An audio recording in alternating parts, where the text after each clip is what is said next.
Is this my good side? Rolling? I don't know. You tell me. They all look good, man. Look at those sides. Guys, I'm just going to work out a little bit so that I get a little bit of a pump. Yeah, the pre-pod pump. Right. Yeah. I mean, I feel like I should be doing that too. This should be part of my regular routine too. That said, like, what a great setting that we're in today. I'm sitting here with Tony Blauer in his home gym. And this is a little bit surreal for me, man. It was really great to meet you. Thanks for coming. Thanks for allowing us to come into your house and do this today. No, you know what? It's funny because we do so many interviews on Zoom that the opportunity to do it live is it's different. It's different. The energy's different. The chemistry's different. So no, of course, it's become almost a must for me now because you lose. I've done enough of them now where you lose touch. There's a vibe, and obviously this is a completely different one, which is amazing. But I like to work with people. I've been a hands-on guy my whole life, and I just think I if I'm listening to it and I feel like there's something missing, then I don't want to put it out. And so it's if and whenever we can do this, and you've made this available to us, and I was like, we're doing this. So no, it's cool. And this gym has actually become somewhat of a I don't want to say iconic, but for people who follow what we do, it is. There's a whole story, and I don't know if we'll get to it in this talk or offline, but of what I do in this exact room saved my company at the beginning of the whole craziness that the world experienced a few years ago. So yeah, I've been to places in my time, right? I went to the original Gold's Gym, the original Venice Beach in my fitness journey. You go see Hall of Fames and things like that where people got their start. And there's always a little nostalgia. And here's the thing that is interesting about you for me, in that you've been a coach for a long time. I mean, we're talking 4 decades. So without putting like an exact, number on it, the bottom line there is the amount of years that you've spent hands-on with people and doing things, the reps that you've had, the people that you've worked with, you've had an amazing journey. And along those journeys come these times where we hit these bumps in the road. You're out there traveling or whatever you're doing, and you're ruling the world, with regard to the training that you're doing with people. We hit these bumps where something that we could not have prepared for, that we couldn't have expected, that you couldn't have planned for, literally comes along and hits you in the side of the head. So in the fight game, you know what that is. But in the business game and in the game of life, that whole time was really wild, man. And it's amazing how we go back to basics and how we find how little we need in order to be successful. I always make the joke, I wish I'd prepared for the pandemic before the pandemic. Me too. And you've got to pivot, that was the word that everyone used, right? Pivot.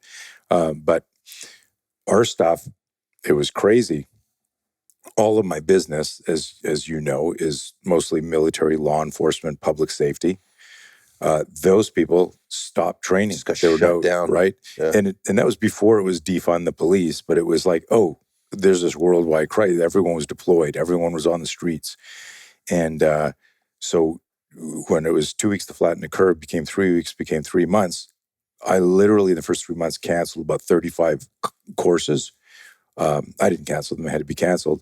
And that represented, I'm a boutique business. I'm not like, some giant, $100 million. Yeah. And that represented close to $500,000 in revenue. And when you're a boutique company, that's like a serious hit. That's a serious hit, period. But yes, I get it. I get what you're saying. Yeah. And it was literally, I remember like doing the math, and my wife, who you met earlier, she goes, honey, dinner. And I'm like I want to projectile vomit. It just occurred to me that I'm, 60 years old and I'm going to lose everything. From, not my purpose and passion, right? But like everything else, like your security. And that fucks with your head, man. I won't be able to provide for my family. I won't be able to feed my family. I knew I would figure out shit, but the initial moment of that psychological, ambush, it was like somebody stuck a Hoover vacuum up my ass and started to suck out my insides. And there's nothing you can do about it. Yeah. And I literally sat there, like I doubled over my chair and I was like, oh my God. And then Jesse goes, dinner. And I'm like, yeah, I'm not eating. I'm not hungry. And I went into the kitchen, going, do I look white as a ghost? Smack my face because I'm like freaking out, right? I'm doing the math. And I'm also, I've been working at the time. I was 60 years old and I'm working my ass off really hard. Mhm. And I like nice things. And I had my family in a nice house and we had our nice things. And it's the craziness, the shit that goes through your head from, won't be able to feed you, won't be able to take you here, won't be able to this, we have to get rid of the car, we're going to have to sell the house. That's real. And it's like, and she goes, hey, you're not touching your food. I go, I had a shake like an hour ago. I'm an idiot. I thought like I made up some sort of bullshit story so she wouldn't like go, is everything okay? And I gave myself 24 hours to just download everything and not even download, just be a wuss. Just go, oh, like, I'm an idiot. Why didn't I do this? And then I just feel sorry for myself, bemoan. Underneath that, it's no one's coming to save you. And literally 24 hours later, I called and I gave myself a timeline. This is how long you can be. I don't mean to, you can bleep this if you want. Okay, Tony, you can be a pussy for There's no rules this there. long, right? Okay. And then at that time, the next day, I called up my team, my mobile training team, and had a Zoom call. And I said to them, you can't solve the problem if you are the problem. And right now, I'm the problem. I'm in the fear loop. I don't know what to do. I've got some ideas. What can we do really fast? Within 3 months, we had multiple online courses. We had 2 new websites. I mean, it was insane how fast everyone got together. And then, as you know, and hopefully we'll get into, the weeds and the rabbit holes. Our system has so much neuroscience behind it and so much kinesiology, neurobiology, psychology that I was able to call people all over the world and sell them Zoom instruction. And I was doing things like literally where I'd set an alarm and then get up and I'd be doing something for teams in Australia because of the time zone. But they had already trained with us multiple times. So they knew it wasn't like me, calling up somebody and trying to explain. You're not having to try and sell it. Exactly. They're ready for it. You just got to be able to put it in a position to deliver it. Right. Yeah. And the biggest thing we do, and I deliberately put the shirt on, in the 80s, when I started doing I call the 80s my incubator period because it was like stuff was happening. And then I would say, ooh, we need to do experiments on this. This isn't what I thought was going to happen. And it was in the 80s where we developed our high gear, our scenario equipment, the spear system. It didn't have an acronym, but this whole idea of weaponizing the Startle Flinch. And then I would do these seminars, and this was like, I make the joke, it was like Fight Club before Fight Club was a movie. And we'd get together sometimes once a month, and it would be people who heard about us. They'd come in, they'd sign a waiver, we would talk. And I had this intuitive interview process where I'd say, hey, Scott, what's your biggest fear in a confrontation? And you'd go, I don't know, like maybe 3 guys with a knife and a unicorn or a mermaid or whatever people would say. Whatever they concoct. And they would say stuff, but it was like really casual. It wasn't like an obvious fill out this form. It was like, oh, I brought you in here. It was like, oh, so what's your biggest fear? Got it. And then they would go to, into the class and I would write that down and then I would build that into their scenario. So, if you said to me, my biggest fear is being attacked by 2 midgets, I'd say, hey, guess what? You're just left a bar drunk and you're outside and you're stumbling around trying to figure out where your bus stop is. You're not going to drive and 2 midgets come up to you. And I'd see people's eyes go like, I don't even know if you can say midgets. I think I'm going to get canceled, right? I'm not worried. Nobody's going to cancel me. I'm joking.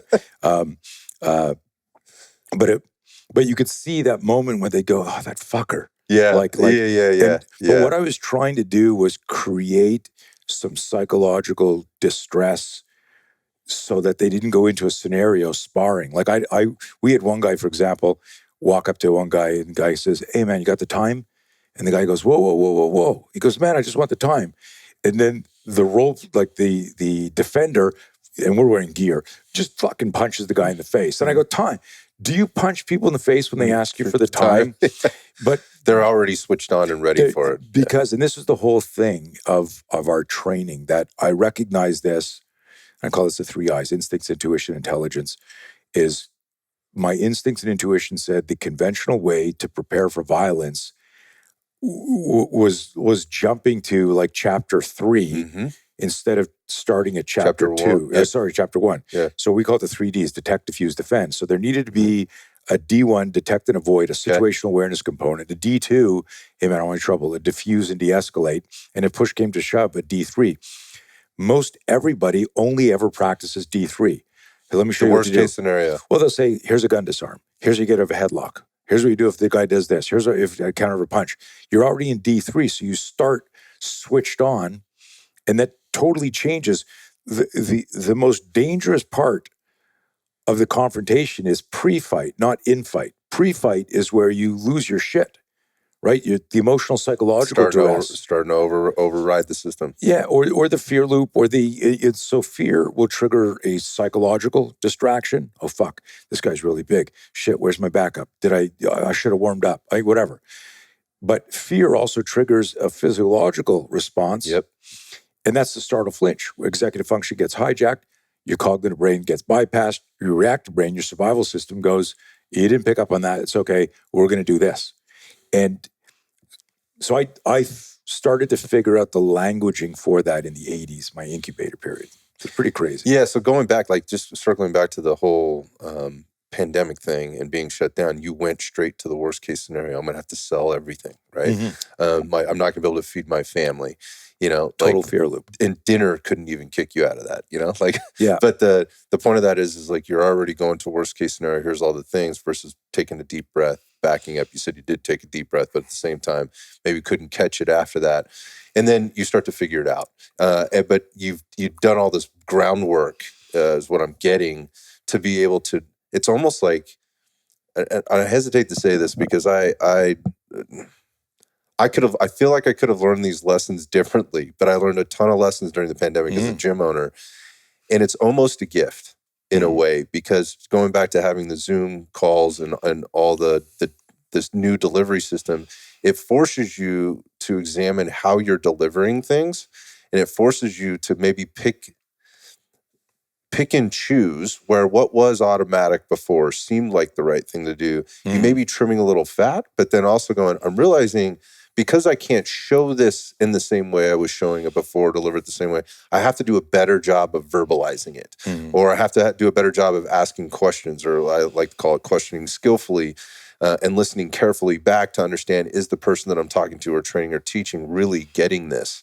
So in a sense, it can be, these situations can be a gift. And so when you're looking at like no fear, and all, like the gift of fear, as Gavin de Becker would say, that there are opportunities within that. Sure. And I have to say, I mean, I don't know this. I guess this is the question, is like, do you feel like where your business is now versus where it was before, better, same, worse? We're still working on it. How would you define it? 100% agree with you. I always like the expression. I think the first time I heard it was Ed Milet said it. This didn't happen to me; it happened for me. Yeah. Right. Yep. And it's a hard one. Like when you stub your toe, and you want the lesson to be about, situational awareness, or don't step on jumping jacks or Lego blocks or whatever, while you're going, my foot, like, the voice of this happened for you. Like if someone came out there, it's like, whack, you're going to punch them in the throat. Yeah, I don't want to hear this right now. So my face hurts. So there is a period, an undetermined or unknown period of time. Like it took me 24 hours to get my shit together. If somebody had come into the office when I had just in my brain, with a spreadsheet in my brain, get, okay, $500,000 here, this here, no money's coming in, defund the police is starting. Okay, I'm going to lose everything. If you had come in and said, this is good, you're going to reinvent yourself, I'd have been like, shut the fuck up, man. Yeah, like, get out of here. Like right there. You're going to get punched in the throat if you don't get out of it. Exactly. Yeah. So but what's interesting about the whole thing is the pivot and the other stuff came together so quickly, and it was funny. Just this morning, I was doing a class on Startle Flinch conversion and how to rip a fucking wild elbow on somebody who's made you flinch and cover up. Because when you Startle Flinch, it locks and loads specific weapons. I whip something at you and you go, shit. It's locked and load, a rake, a palm strike, a forearm, and an elbow. But because your stance is somewhere else, when you flinch, you immediately back up and try to create space and then settle into the neural pattern that is the stance you like, whatever it is. Whatever you've trained into your system. Right? So there's no such thing as muscle memory in the way that people use the term. There's neural patterns, right? So, if you were a Thai boxer and I shove you, your hands, when they rest, will be up here. If you were an old school boxer and I shove you, you might have your hand down there looking like Sugar Ray Robinson. If you're an amateur boxer, your hands will be here. If you're wrestling, we hit these positions. We don't see them because they're neural patterns. They're brain the mind navigates the body. The brain, it's a spinal level decision. It happens automatic. Right. Yeah. Only automatic if you've myelinated the neuron. Big fancy word for I've trained this pattern, this neural pattern. So I forget where I was going with this. What the hell were we talking about? Well, we were talking about how fast it happens. Yeah. Okay. So there's a guy I trained years ago who got in a gunfight. He's a federal agent. And as they exited the vehicle, it was an ambush. Guy started shooting from the house at the car. Okay. And he jumps out of the car. I mean, he's in the driver's side. Rounds are hitting the car. He drops down behind the engine block, behind the wheel. He's on the other side. Pulls out his gun. Rounds are coming in, and all he does, like a periscope, he doesn't stick his head up. He sticks his gun up and fires over the hood of the car. Shoots the guy in the face and kills him. Wow. Okay. How's that? And he's like 30 yards away, right? It's the porch down across the lawn, So I said to the group, I said to the group this morning, was that good shooting? If you jump at me like you're a creature from The Walking Dead, and you go, and you jump at me, and I go, and I flinch, and as I flinch, my elbow smashes you in the face and knocks you out. Can I go, you see that? Don't fuck around with me. Right. When it was the Startle Flinch, my biological airbag deploying to protect me from impact. Yeah. So I tell people, what I told the guys this morning, I said, the expression, the harder I train, the luckier I get. Like I don't being prepared for luck. And I don't ever rely on luck. And I get into semantical arguments with people about luck. It should just, people say to me very often, oh, you're so lucky because, you got to train these guys and you got to go here and you got to do that. And I'm like, yeah, they called me out of the blue. Right. I had absolutely zero reputation or skill. It just happened. Right. Yeah. And I've got friends that go, man, I'm so lucky. A buddy of mine who's a top coach. And he did some stuff. He got invited to do some strength conditioning stuff for an Olympic team. And he calls me up. He goes, dude, I'm so lucky. I go, dude, you're not lucky. You fucking work your ass off. You have a worldwide reputation. You're like, what was lucky is you weren't booked somewhere else that you couldn't cancel. That's a really good way of looking at it. Right? Yeah. It's like you earned, there's an old expression that I share with as many people as I can. I'll share with you and your audience. And it's from, I can't pronounce the guy's last name. He's some weird independent filmmaker from decades ago. Okay. European, I can't, it's like, some weird name. But he said, if you take your space, the world must make place for you. And just this idea, like, how do I own who I am and what I do? And, it's kind of like that. The idea, and I'm trying to resolve this other thought with the pivot and everything. What I'm saying is that everything came together because it was like Lego blocks that I had already built that I just said, well, if we move this one over here and put this here. New pattern, right? Yeah. New pattern. It's so interesting. And people are listening to this going, and I know that's, we were talking a little bit off air before we started about like, who's the audience and who's listening. And, and in my head, I'm going, I'm telling you who our audience is, or at least explaining who I think they are. It's an ever-growing thing that we're trying to get our arms around all the time, and I feel fortunate to be asking myself those questions. But I guess the point of it is there's this who is this guy kind of thing, And because we have a lot of people on the show, and I was just getting a compliment yesterday about, you get people on the show that aren't like necessarily, they're not the people out there that we see, all over Instagram and are doing these things. Now, you have a huge Instagram following, and it has nothing to do with Instagram. The point of this is I wanted to kind of maybe circle back to give people an idea of who you are. So you've mentioned a lot of things already. So I'm going to preface this with, you mentioned the spear system.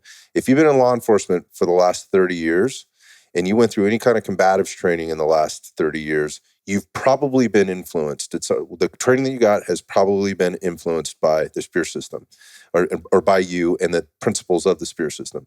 If you've been in the military at the highest level, tip of the spear type shit, like, you're working in SOF or on these specialized teams, and you've done some type of combatives training, chances are, and you've done this in the last 20, 30 years, you've been influenced at some level by Tony.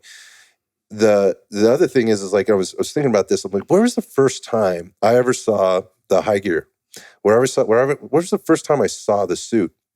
And I want to say, because if people see the suit, like they Google it, like Google foo the thing, look at high gear and like the suit, you'd be like, oh yeah, I've seen that. Like you see that in like self-defense classes. And I feel like it was like when I was like maybe a young dude, maybe 12, 13 years old or whatever, it was probably on like some Nightline type of show where some journalist who needed a story had gone down to some local, martial arts studio or self-defense studio, and they were doing some demo, and that person was allowed, that journalist was allowed to quote unquote beat the shit out of somebody who was probably wearing that suit. So my point of this is like Lego blocks.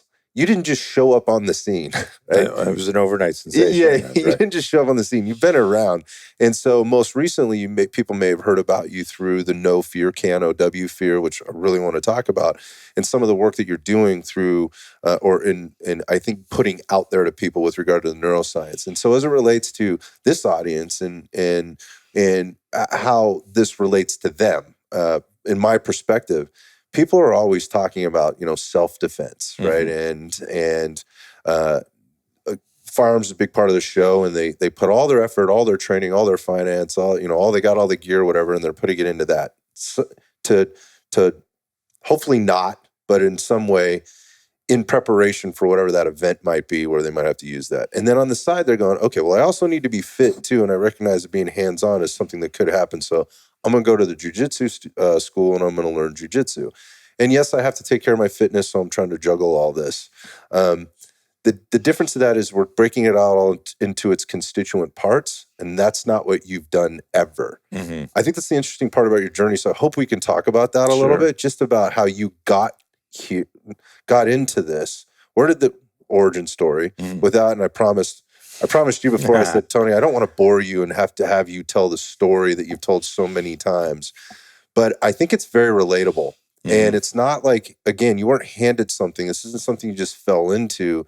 This has literally been a lifelong, you've been doing this the better part of your life in terms of studying and experimenting and trying things, failing at things, succeeding at other things. You've gotten to work with, as you mentioned, some really cool people, but the influence that you've had in general, I don't think people really understand that and I don't either. So maybe we can cut that up a little bit and then get into the weeds with some of the stuff that I like to nerd out on. Yeah, no, wherever. And it's funny. I have no idea how many podcasts I've done, hundreds, plus our own. And then, I'm the number one salesman for Blauer Tactical. Right. Imagine that. Like the company's got the same. You're the face. It's got the same name as my last name. How weird is that? Yeah, you're the face, man. So I get asked the same stuff all the time.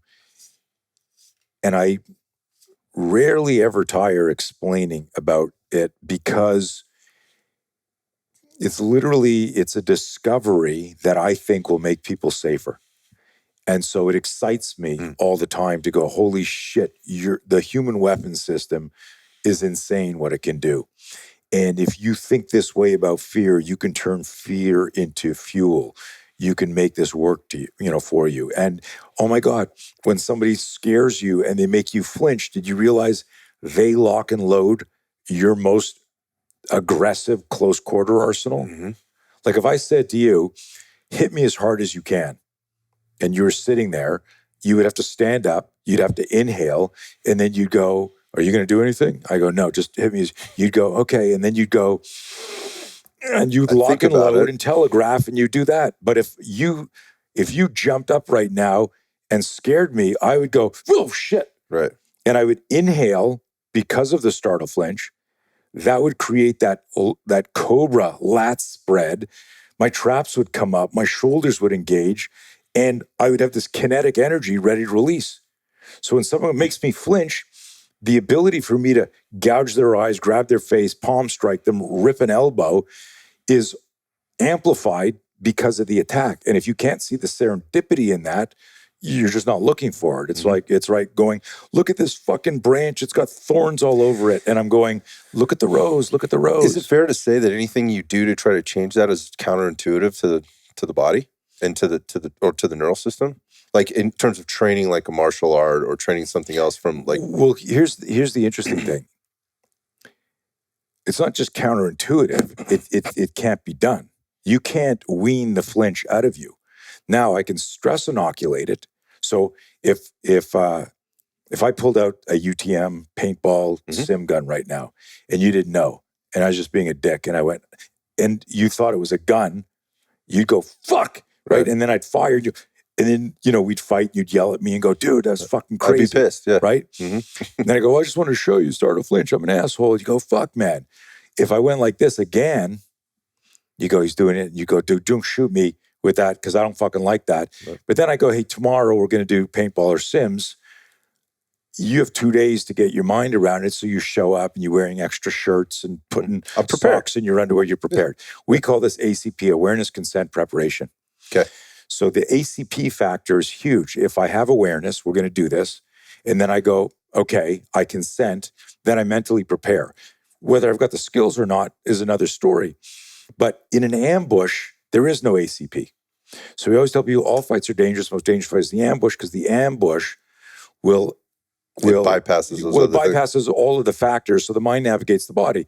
If I say to you, hey, when I stand up and grab your shirt, parry my arm and straight punch me, straight blast me. You go, okay, let's do that. Oh, we do that over and over again. And then one day you're in a bar and a guy goes, fuck you. And you go, hey man, and he grabs you and you're like, dude, what the fuck? Like your brain's still recalibrating. Is this real? And the myth of martial arts is that, well, if I do this 10,000 times or 30,000 reps, or if I do this for 10 years, I'm just going to do that. It's just not, there's no evidence to prove that. And this is what I ask people I was interviewed for SWAT magazine in the 90s. I was doing a gig at the iconic Smith & Wesson Academy. Right on. And so I'm teaching there and, I almost remember the author's name, but it doesn't matter. Decades ago, right? He comes in, he's talking to me. And I said, he goes, what about, and he's got a martial art background. This is what everyone does. And I'm begging everyone listening to, the old line from Roadhouse, I thought you'd be bigger, right? Yeah. Many of you have an opinion about me because you asked a martial art friend, what do you think? I love where this is going. And so what happens is that opinion from a trusted advisor has contaminated your ability, your survival IQ, your self-defense IQ is compromised by a myth or an idea. Everything works in a fucking demo. And you can get good enough to do any demo. And then it can be like, no, attack me like this. And it's like the In Living Color skit with Jim Carrey, right? You attacked me wrong, do it again. Did you ever see that one? It's classic, right? The old McDojo thing, yeah. And so, and I've said this line, I used to end all of my articles with this, don't hate me, hate the bad guy. I exist because there's bad guys. If you said to me, I'm going to wave a magic wand and all violence starting tomorrow will cease to exist and you'll be out of a job, I would say, okay, I'm okay with that. But totally, I abhor violence. So I know people in crazy elite places who've offered to show me shit that doesn't get on. Hey, check this out. Do you want to see this video? Do you want to? Oh, right. Like stuff that you can't broadcast. And I'm like, no. And they go, you mean, yeah. So I abhor violence. I abhor you don't need to see that. Yeah. And I I don't, and it's different. And I understand why some people need to. I remember watching, I was teaching at ITOA, Illinois Tactical Office Association. And it was they had just first gotten, it was the first time they got their hands on Al Qaeda training tape. Okay. Nobody had seen it. There's like 400 or 500 SWAT cops in the room. Special guest speakers, they're going to launch this. And there was like you could feel the energy in the air because hundreds of people hadn't even seen it. And so they're like, and then there's this videotape and it looks like fucking Monty Python skit. Like they were really bad in terms of their movement, their shooting, standing on looking for a prop here because I'm always teaching in here, standing at a door like Miami Vice, with the hands up here. And it was, no offense, I'm used to be Canadian, I'm an American citizen now, but it'd be like someone going, hey, this is the Canadian Football League and these are their best players. And then you look at it and you're like the best NFL team and you go, I see what they're doing, but they're not going to be able to compete. We are not the same. Right. Yeah. And it was like this, and that's probably not fair because there were so many biomechanic and tactical errors that they were doing. But what I said after, because I talked about it in the class, I talked about, look how emotionally off balance everyone was waiting. Right? So it was like in the moment where you're like waiting for the film and you're here like this, if they had jumped through the screen and attacked you at that moment, you're a little bit fucked because the emotional duress, the anticipation of the violence, because all we knew about them were the towers, right? That they perpetrated here, right? And so I go. So it wasn't calculating for them, is what you're saying. Like they're looking at this as like you expect these guys to be some superhuman, it's the boogeyman. Evil. Yeah, there you go. That's a really good way of looking at it. I call you up. I go, dude, I'm going to fucking kill you tonight. I'm going to rip your heart out. You don't know who it is. So the first thing you visualize was like my first 24 hours in the pandemic. Somebody called and said they're going to rip my heart out and eat it before I hit the ground and die. Wow. Yeah. You got to visualize that. And then you got to go, wait a minute, that's medically impossible. Why am I freaking myself out? Right. Right? I mean, no one can rip my heart out and eat. I would probably die before I hit the ground. But 3 seconds. I remember the Miami shooting. You're doing the math. But this is why this is so huge. When you understand how the psychology of fear interferes with movement, you suddenly get this like epiphany, big fancy word for this light bulb moment, right? How I think affects how I feel. How I feel affects how I think. Both influence when and how I'll move. When I say to you, what would you do if a guy had a knife? What would you do if a guy had a gun? What would you go with two guys here? You will always, and this goes for everybody, your answer when I ask you is always theoretical because it's not happening. Correct. If it was really happening and I said, hey, what are you doing now? Like, you wouldn't even be able to talk. You go, I'm breaking his arm here. Now I'm stabbing him there. Like, you're in the fight. You're in that flow state. You're trying to survive. So whenever we answer somebody of what we would do, it's always visualizing something in the future, and it's a theoretical answer. It's literally an imagination. Right. Now, if you were, so I've had the opportunity to collaborate on training with Michael Chandler. Okay.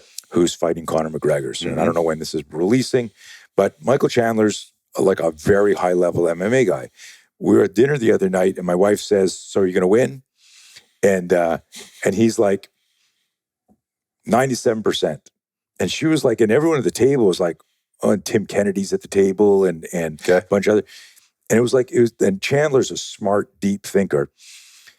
And he said, when I get into the octagon, I will have done everything I can so that I have no fear about my preparation and my ability. He said, but anybody can get hit. That's the game. Yep. So this is that idea of like exploring what you can do before a fight. The difference is here, it's ACP. He has awareness, he has consent, he has preparation. Not only that, he has videotape. It's a game. Right? Yeah. It's a violent game and a dangerous one. But it's still, and I don't use the word game just out of respect for. I hear you. I go, it's a cooperative violent dance where somebody could die, True. somebody could get injured. True. There's true risk. In 1993, I was actually cage side in Denver at the first UFC, ironically. And I was writing for 3 martial art magazines. I forget them all, one American, one UK, and one Australian. And one of the paragraphs in there, I wrote, although the guys are really fighting, it's not the same as a real fight. The only people I know who really fight are cops, military, public safety professionals who walk up to somebody and go, hey, are you okay? Is everything okay? You know, can I? And then the guy in his brain is going, I'm going to kill this guy. And you don't know this is about to be a death match. Every other fight that's consensual, even like mutual road rage, fuck you, and we get out of the car, that's a douchebag fight. Yeah. Even if somebody dies, it's a douchebag fight. Yeah, there's levels to this, right? There's like the schoolyard fight, right? Everybody kind of knows how that's going to start and finish, right? And then there's the two, you could describe it this way, the 2 frat boys at the bar that have had a couple too many drinks and it's a test of wills, they roll outside into the front, and then there's some sort of an altercation that goes on out there. And then there's other things, that can step up. And those other things are the ones that can result in murder, right? Yeah. In those other 2 cases, certainly bad things can happen. And let me inject something here. And manslaughter. Yeah. And so this is a subtle distinction. My good friend Tim Larkin talks about this. Okay. Asocial, antisocial, and there are predators out there that they'll. There's a presentation I do for martial arts schools where I cite 4 or 5 world-class martial artists that were murdered in street fights and or trying to be the courageous bystander, the good Samaritan. And they're world level. Like I'm talking about like world champion Thai, world champion jiu-jitsu, all of their training didn't help them against a piece of shit with almost no training. And that's all I've looked at for decades. I've said, look, and here's the thing. I've been a martial artist since, if you count wrestling. I mean, back in the day until the UFC hit, we didn't count wrestling as a martial art, but it very much is, right? If you look at it's huge. Some of the best UFC fighters are but great grapplers. But even if you look back at the murals in caves, back in the days, there were guys overhooking and underhooking while they're stabbing people and stuff, right? Yep. So. But I started wrestling when I was 7. I'm 63 right now. So how long have I been a martial artist? I started formal martial arts when I was 13. Okay. I competed for years as a wrestler before that. Fell in love with boxing. My origin story, which I didn't answer, but I've always been doing all of my success in this arena has to do with the fact that I discovered martial arts. There was an insight I always had. And I'd be in a confrontation where I was a fanatic. Before I'd go to the bathroom, like 13 years old, I had one of those low modern beds. And I used to keep a makiwara, which is a fancy word for some Japanese knuckle toughening. Yes, I remember, yeah. Bean bag. And I grew up with so much performance anxiety. I was a competitive skier. I was on skis when I was 3 years old. My family's in this ski patrol, and I was skiing. I was racing. I was gymnastics, the wrestling. But I would always, if we were about to square off in a wrestling match, I was always worrying about what you could do to me, not what I could do to you. Interesting. And that's actually one of our most powerful lines in our No Fear program now, in all our self-defense programs, where I talk about the psychology of intimidation. And I go, all of us are intimidated from time to time. And the powerful reframe is we intimidate ourselves. No one can intimidate us. You see something, it's a verbal threat, or it's some sort of imagery, some symbol, and we go, oh man, this is going to hurt. I'm gonna suck at this. We haven't even done it yet. We've decided what the outcome's going to be.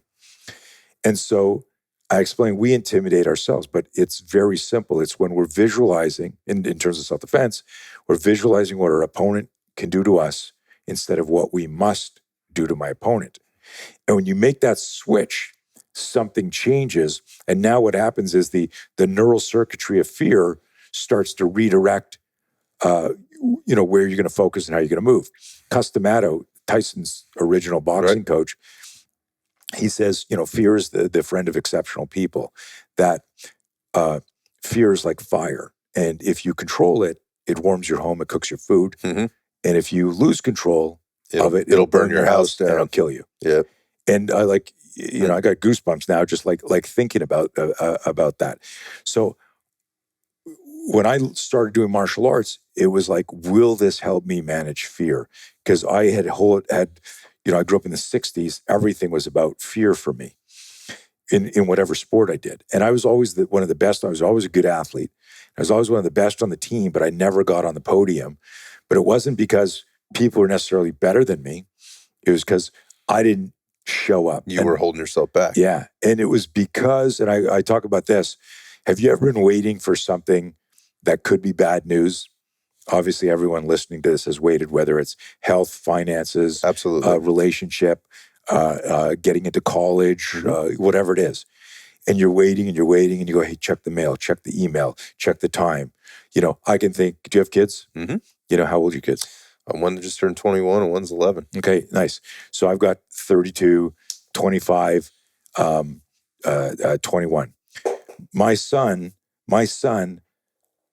was living in Vegas when the Mandalay shooting happened, and I couldn't reach him. I can't imagine. Couldn't reach him. I can't imagine. And so as I'm a parent, man. So I'm like, fuck, right? Okay, finally he calls, and I'm like, I jumped up, dude. Are you okay? Did you hear what happened? Where are you now? Right now, you're waiting for a test from the doctor. You're freaking out 3 days. Hey man, everything's good. You're good. Fuck. What do we do when we get good news? We stand up. We levitate, not literally, but we stand up. We go, and we're doing this, right? Everyone does that. Yeah. Okay. So in our class, we ask people, how much does fear weigh? You're like, what? I go, when you get good news, I'm going to jump up. We go, yes. We always get lighter when we get good news. You're right. That's absolutely right. Right. And so I go, so metaphorically, what does fear weigh? When we were waiting to watch the Al Qaeda video, everyone's like this, metaphorically biting their nails. And then it's like, I can kick this guy's ass. Right. So it's like, go ahead. This is like the slow build up, like reverse cycle. It's I think I can get in what you're talking about, but it's this idea that fear as an acronym is false expectations appearing real. The psychology of fear, okay. I'm visualizing something in the future. It hasn't happened, but I'm visualizing myself losing or being destroyed or being compromised by it. And now that's making me smaller than I am. Okay. And so I'm like, I go, hey, dude, this guy outside, he says he's going to kick your ass. He's furious. And you're like, what? I don't even know who to. And I'm actually, this is something I used to do in the seminars. I got a whole team that teaches now, but it's just, so I haven't told this story in a long time, where I go, guys walking around a bar, you're sitting with some friends, and he goes, where's Blauer? And I'm like, what the fuck? And it's this huge guy, and he's got this is great. Cauliflower ears, and his nose has been busted, and he's got... It's like Shrek. He's going, Blauer, who the fuck are you? And I'm like hiding behind you, and I'm going, dude, what the fuck? And then someone comes over, he goes, hey, should I bring him over? This guy wants to fight you. I'm like, fuck, no, because the first thing I see is a big guy with all the markings of a warrior. Mm-hmm. I'm intimidating myself. And I go, how many do you want to fight this guy? Now, if you had to fight the guy and it was a choiceless choice, you couldn't avoid. D1, you couldn't avoid. D2, diffuse and de-escalate. You couldn't de-escalate. You had to fight. Choiceless choice. Are you now bearing the weight of false expectations appearing real? Are you going, I'm going to fucking die. I'm going to lose. Holy shit. Or have you found a way to turn fear into fuel? And everyone's like, how many of you would fight this guy? Cauliflower ears. You can see he's been in like maybe 100 street fights. I mean, look at the scar tissue on him. Look at his nose. Mm-hmm. And they're all like, oh, no. I go, how many of you are thinking to yourself, this guy's got no defense, because if he did, he wouldn't be so fucking ugly. He wouldn't look like that. Somebody hit this fucker. Dozens of people hit this guy. More than once, yeah. I'm going to fucking hit him too. The psychology of intimidation is when I'm visualizing what my opponent can do to me. instead of what I must do to my opponent. Now, you may still lose the fight, but at least you're in the fight. But if you're there going, fuck, look, everyone who charges the gunman, everybody who, right, everyone else is cowering.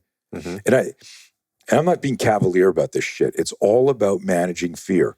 And I always tell people this, those people who manage the fear manage to fight. Doesn't guarantee victory, but it guarantees they're in the fight. If they survive the fight, we know this from psychologists and studies, people who fought back, win or lose, recover faster. Yeah, they're more resilient. Mm-hmm.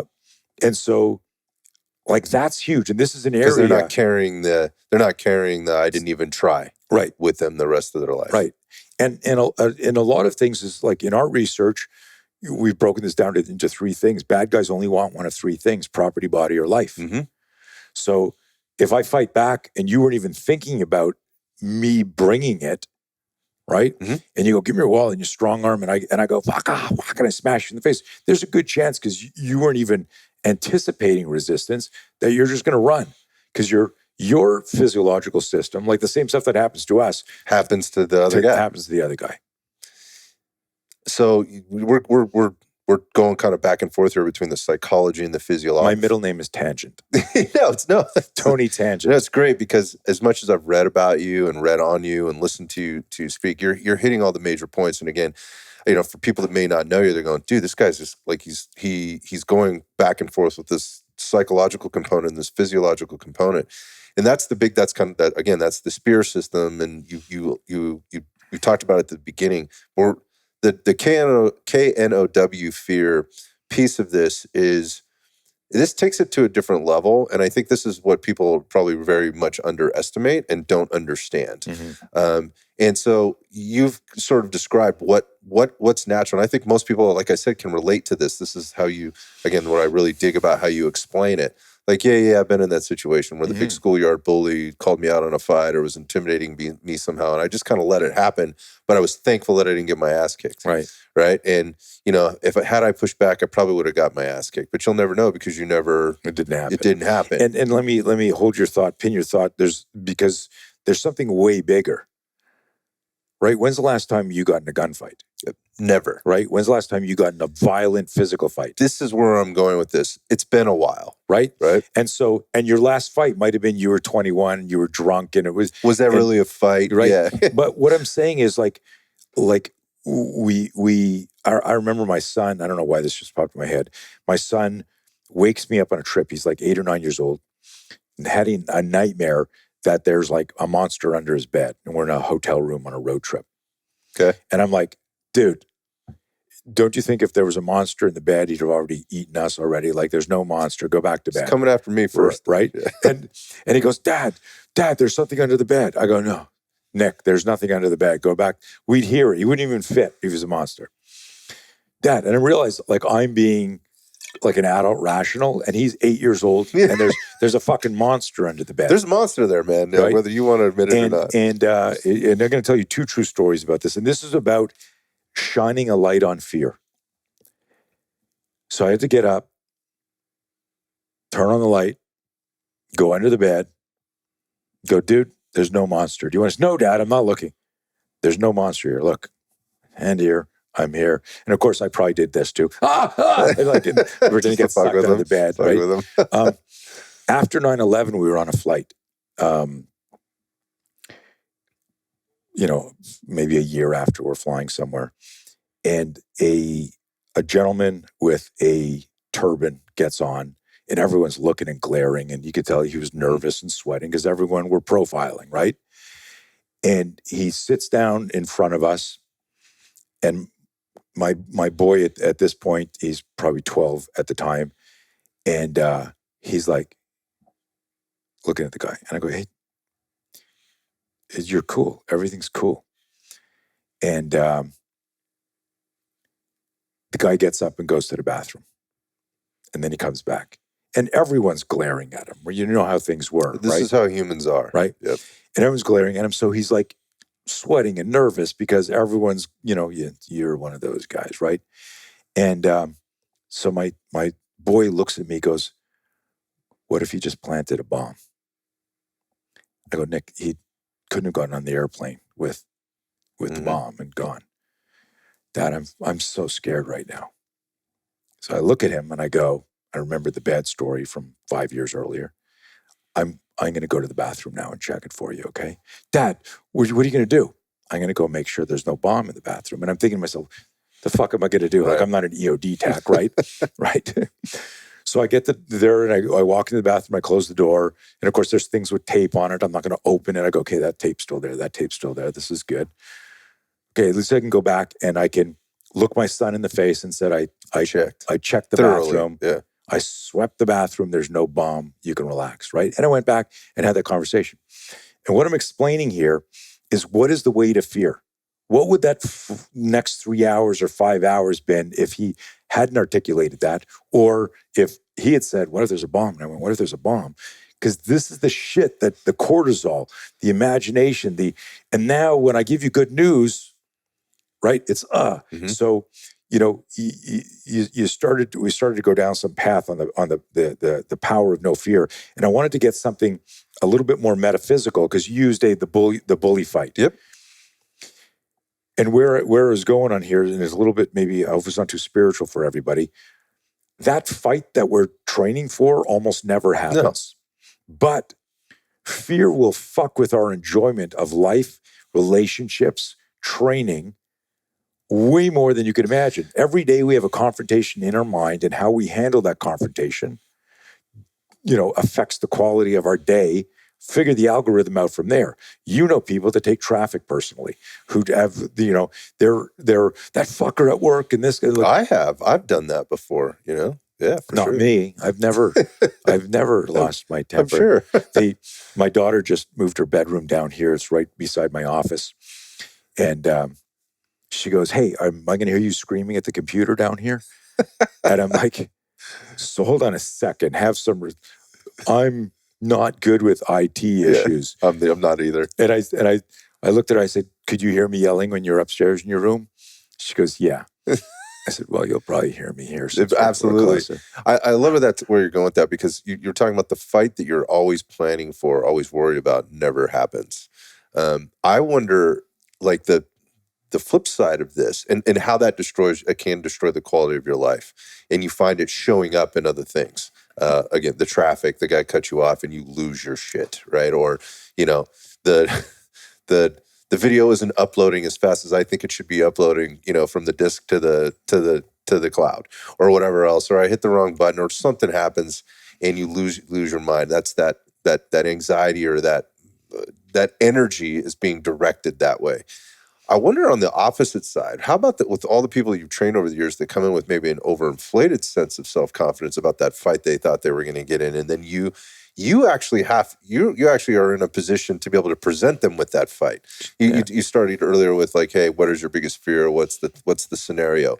Like, bring me the scenario and I'll put you in it. I wonder, when you ask that question of people, like, what would you do? And they somehow think they can come up with the answer, and they give it to you verbally, and then you put them in that scenario. I wonder about those experiences and what you actually see, and how people actually respond, and how then they respond after that. It doesn't happen right away, but typically there's the epiphany, the big fancy word for the light bulb. Oh shit. And this was, I never finished in the interview with SWAT back at Smith & Wesson. The guy says to me, you know, are you saying, like, these other systems don't work? I go, no, everything works if the universe unfolds on your behalf. Mm-hmm. But I said at the time they had no body cam. It was all, like, you know, the dash cams in the car. And so we would show, like, multiple videos of cops getting killed, cops getting stabbed, cops getting beaten up, cops shooting people, cop fight. And I go, are there any agency-approved tactics in any of these videos? And you almost see nothing in the beginning. And the condition was it had to be a deadly force encounter that erupted, like what I call a jack-in-the-box moment, right? Jack-in-the-box is bang. Right? Yep. And you know the clown's there. And I always make this joke. I used to travel with a little jack-in-the-box to explain to people. I go, who's really fast? Come up here. It's Three Stooges. You're going to finger jab the clown. Right? And I go, the lid would always pop, and the clown would always pop before you could finger jab the clown. Right? You could, you know, the eye poke. So it'd always be pop, fuck, shit, right? Because You're responding. Action's always faster than reaction. Mm-hmm. And I said, so when you learn, here's what you get out of a headlock. Here's what you do if a gun grab. Here's what you do if a guy sticks a gun in the face. You're violating physics in every training modality. You're saying you move first, I'll move second, I'll intercept it with this perfect move. That's not how the world works. And I would tell people... Or any of these situations that you're showing them. Exactly. And I would say to people, it's not what we believe, it's what we see. And I started in the 80s reverse engineering scenario training, and I call it the 3 R's: realistic, relevant, rigorous. Not what we want to believe is going to happen. Attack me like this so I can do this kick. Okay. So a lot of times what we do is we set up, especially as martial arts instructors, we set up demos to showcase our skill set because we're trying to sign somebody up. Yep. And listen, let's talk about neural patterns and unconscious bias, and I know that I'm going in a different direction. If you've been boxing your whole life and a guy walks up to you and goes, fuck you, man, and starts a fight in a bar or road rage or whatever. You're going to want to turn that into a boxing match. You're never going to go, oh, fuck, I'm going to do a jump back kick right now. You wouldn't even occur to you because you're a boxer. If you're a Taekwondo expert, you've been doing Taekwondo, and the guy shoves you, you're going, oh, this is perfect. I can jam with a side kick here. I can front kick him. You're not going to go, I'm going to double leg this guy. If you're a grappler and he shoves you, you're thinking double leg. You're not thinking, I'm going to hit him with an uppercut. Every person who falls in love with their martial art journey develops a romantic relationship with that art. That romantic relationship, by definition and by default, creates neural patterns and an unconscious bias. So that when, and this is a famous story that we train a lot of trainers. And I've been telling this story. In fact, it was my birthday yesterday, and this guy was in this class in 1986. We're still friends to this day. His name's Larry. Sent me a birthday message yesterday, but it's why I remember it, because it's Larry. I said in the class, guys, here's where the scenario is going to take place. The moment you can break free, that could be a push. You're going to run to that door. It was a 30-foot sprint. That door represents a police station, a hospital, safe haven, the doorman. You're out of there. We are not standing and fighting with threats in the street. We're breaking contact. And context is everything, because if your family was in a room behind that, of course you've got to go through them. But this is mano a mano, force on force. And Larry, who I'm just meeting, like this is going back like almost 40 years, puts his hand up. He says, with all due respect, Mr. Blauer, we came here to learn how to fight. I think we all know how to run.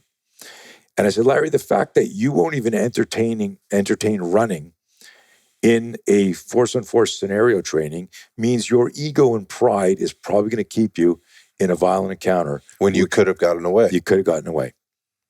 That's a really good point. You know? I think that's so overlooked, and that's where I'm really glad you handled it that way, man, and in that particular story, because it's always about what am I going to do once the fight is started? And there's a lot of rhetoric, around like, well, you're going to, this is how you handle this particular situation. This is how you handle this particular situation. This guy's right because of this training or whatever. And the questions always get asked, like, well, how many fights you been in, right? Or have you ever been shot back at? Or, like, well, what happens when a knife comes out? And what happens when you could keep going down this path over and over and over. So the reality of it is, to me, there is no one solution. There's never gonna be one solution. So anybody that's telling you that there is one solution, you should probably check, please, I'm out of here. Right. This conglomeration of martial arts, and you mentioned the boxer, the grappler, the guy, the Muay Thai guy, the Taekwondo guy. It is a mixture of that. It's closer to mixed martial arts than it ever has been. And then this goes back to me saying, like, or we got to the manslaughter piece. Like, mixed martial arts is violent. It's probably the one thing that we have out there on the planet right now that people can get away with, that it's that close to doing long-term permanent damage to somebody, and we're calling it a sport. But like, even with those guys, like, all right, now throw a knife in there and see what happens. All that training that they've had, everything they've done, none of it matters if you're the guy behind the power curve. And I got to say something, because there's a lot of systems. I just actually did a whole thing on this with Tim Larkin about that, because there's like a bunch of systems out there that are just dropping guns and knives into the mix. Into it. But what you're seeing is still a reliance on the grappling to control the guy while keeping the weapon away. Let's talk about this. Yeah.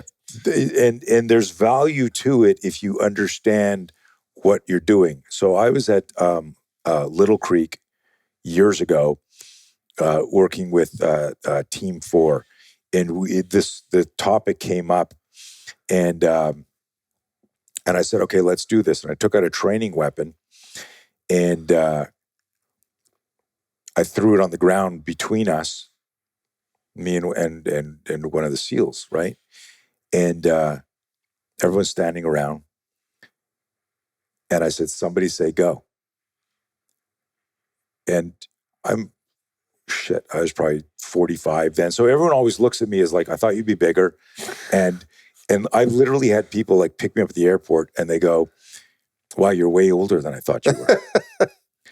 And I'd go, dude, we've never met. You never did your homework then, because they could. But the thing is, they've had this a number of times. They go, hey, you're older than I thought. And I go, but we've never met. And what I realize is, like, when you were 12, if you saw me in Black Belt magazine, you saw me when I was like 22. And then you go, this is Tony Blauer, 22. And now you meet me and I'm 63. Yeah. And you're going, wow, it's like, he's got like wrinkles and crow feet and gray hair, right? But it's so funny because Panther Productions released 5 videos on my system in 1986. So that was a lot of people's first. Saw that, that exposure. And they would see that, and I have 0 tattoos, and I got way more hair, and my skin is fucking like porcelain clean. And I keep punching the mic here. And I've had, it's just the funniest thing. Wow, sorry, what are you looking at? You're just older than I thought you'd be. Yeah. Right? People, that's what happens. Yeah, so it's funny. So anyways, what the hell story was I telling? The knife's there. Oh yeah, so the gun. So we throw the gun down. So I'm here with like a 28-year-old SEAL, and they're going, and they want to move hard with you, right? And so I'm standing here like this. I go, someone say go, and we're gonna fight for the gun. And someone says go, and this guy dives at the gun, and as he dives down to the gun, I kick him in the face. Not hard. I got really good control. Hard enough. But it was, but not even like I wasn't a dick. It was, I had very, very good control, but it was like and not to get his attention. He flinches right away, but he misses the gun because as he's reaching for it, I ripped that little snap front kick in his face, makes him flinch, push him away, and I could casually pick the gun up. And I was like, as soon as we said, look at the gun, you went for the gun.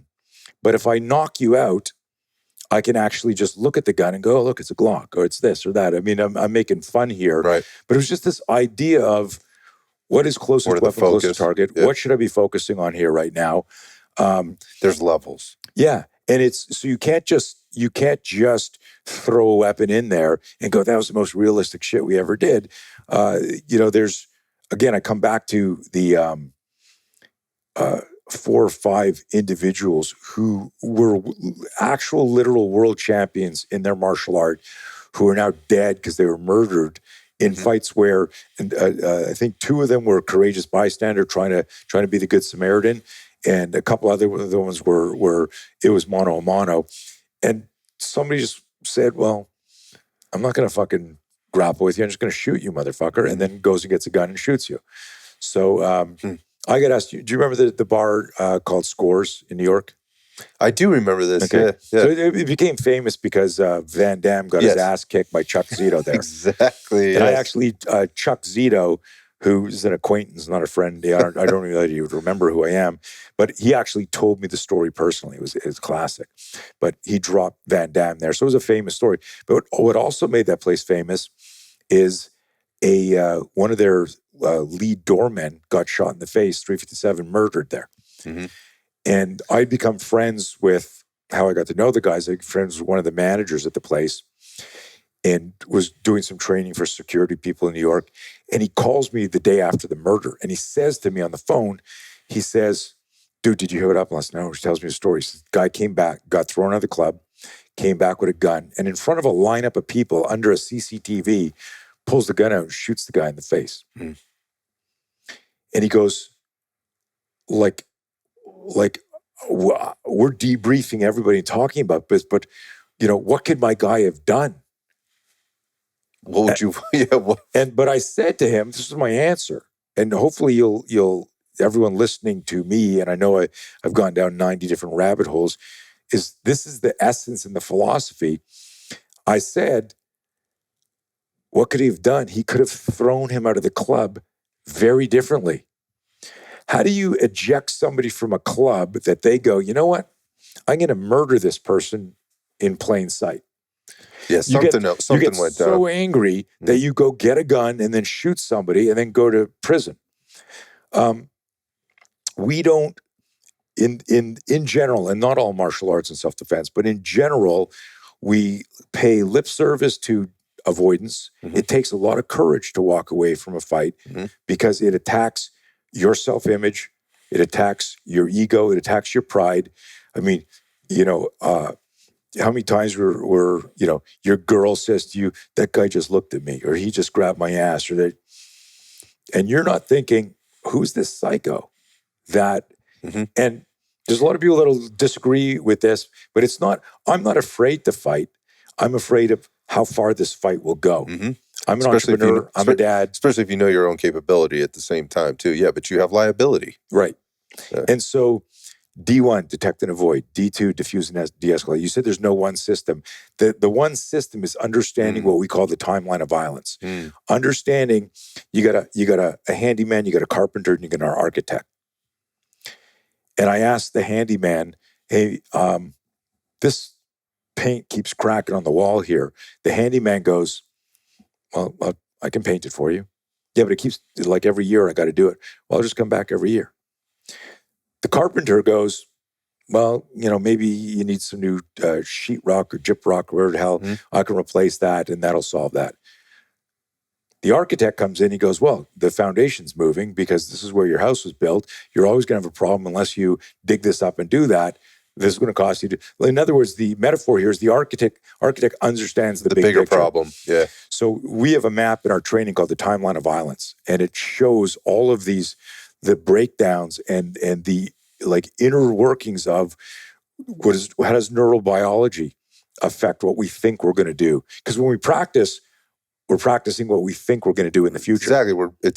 It's focused to a specific scenario, right? And so what we do is, it's almost like it's a what's the word I like to use? A continuum. We do our scenarios where I'll do a scenario where I go, okay, here's what I'm going to do. You and I are getting an argument. We're going to go through the fuck you, back and forth. We're going to do this verbal assault, and then I'm going to jump up and punch you in the face, and we're going to fall over on the chair, and we're going to put on, I don't have a helmet here, but we're doing high gear helmets so your nose can't get broken, your teeth can, but you didn't get the impact. You're going to wear gear so you can't bruise your back. You're going to fall down, and you're just going to experience what that jack-in-the-box ambush looks like. And then we're going to do that, and your response is going to be primal. Primal is, we define primal responses. What does your body do prior to any training? And it'll be, fuck, I was late. Because if I said to you, you're going to fight a guy in a bar stool and he stands up to go hit you, you go, well, I would stand up and I'd square off and I'd control the distance, or I just watch Goodwill Hunting, and when he comes at me, I'm going to go, how do you like them apples? I'm going to punch him in the face. And we have all these answers, as opposed to, let this happen so you understand the penalty of inaction. Action's faster than reaction. What makes me move faster in an ambush is if I can get inaction with a hyphen. If I remove the hyphen in the word inaction, it means I did nothing. Yes. Right? Okay. So if all of my neural patterns are, I'm going to grab you, then I'm going to post, and then I'm going to punch you, your training started here, where you go wax on, wax off, and you do a counter. Our training starts with, when did you have a bad feeling? Right. When did you go where the guy went, and you're going, why is he looking at me like that? And we've actually done shit like this, man, where I'm telling 90 stories, try to remember them all. This is again, incubator period, 80s. I'm teaching a move. Someone goes to grab you, Startle Flinch, kicks up because I'm going, hey man, what the fuck's going on? And and someone goes to grab you and your hands just flinch to cover. And what it does is it automatically, reflexively deflects the center line. Immediately step in, grab the head, and it's either a palm strike, a thumb in the eye, drop an elbow, a headbutt. Force must always parallel danger. Let's not be dicks about this. A lot of self-defense guys are, well, play stupid games, win stupid, fuck around and find out. Right. I fucking hate that in the context of this. Because guess what? You fuck around and find out with moral, ethical, legal, and you're dating somebody in jail, right? Because you were cavalier about violence. This is very much overlooked a lot of times, yeah. So we just say, well, I would just shoot the guy here. That's why I carry. That's why you don't even understand the neural circuitry of fear and the connection between neurobiology. So situational awareness is a conscious cognitive skill. Yes. If you're not conscious, and you haven't been trained what to look for, reticular activating system doesn't know. It's like trying to download fucking operating system from your Mac over there onto a Commodore 64. Right. You're not ready for it. You can't handle that. And not compatible. No, at all. Right. Yeah. So it's like, this isn't working. Yeah. And I've done that before. I'm not paying attention. And I downloaded like a Windows operating thing when it's supposed to be Mac. It's like what system you're on. And you're like, fuck, what's going on? Right. Back to the IT that's things. But that's the refractory delay. Think about this. You're an operating system. Your hardware is your martial arts. Your I will do this is your software. Mm-hmm. And fear is the virus, right? And so I can be here like this. If I'm here on my computer going, why the fuck won't this? I could be doing that where drop the gun. That's the wheel turning. Yes. I was just having this conversation with somebody else lately, yeah. So between stimulus response, something called refractory delay. And it's when the emotional, psychological duress of whatever is going on, I want to, hit the button when you're ready. And I'm like, is this the right answer? You're running out of time. Nah. Doesn't matter, I got the question right, because action's faster than reaction in a fight. What you want, this is such a big rabbit hole. What we work on in our system is mind speed. How quickly can I make a decision? How quickly can I pick up the fact that danger is close? Imminent is becoming immediate. It's like an assessment that's happening. Right. So I'm going, what the fuck's going on here? Imminent, moving to immediate. I will get a fear spike. Anybody will get a fear spike. That's the physical. And a lot of type A personalities confuse, when I use the word fear or fear management, a lot of macho guys don't like to hear that. If you Google fear George St. Pierre, one of the greatest MMA fighters, he talks about the only time he ever lost a fight was against Matt Serra, knocked him out. He said it was the only time he wasn't afraid of fighting. And he jokes in the interview, maybe I should have been afraid of Matt Serra because he knocked me out. Mm-hmm. He said every other time, Tyson used to cry and throw up before fights. Mm-hmm. He talks about it now.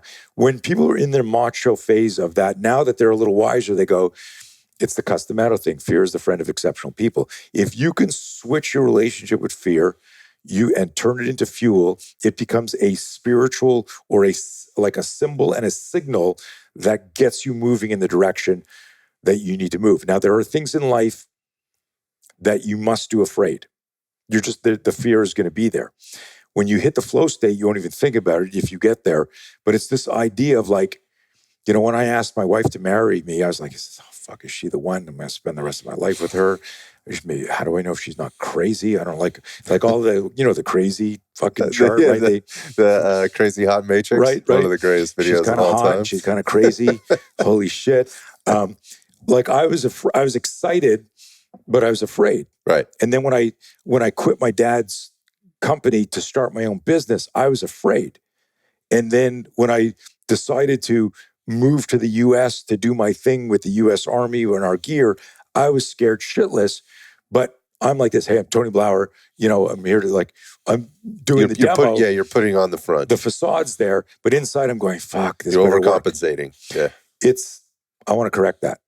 I'm not overcompensating. I'm controlling and managing my fear because I'm doing something outside my comfort zone. Okay. Okay.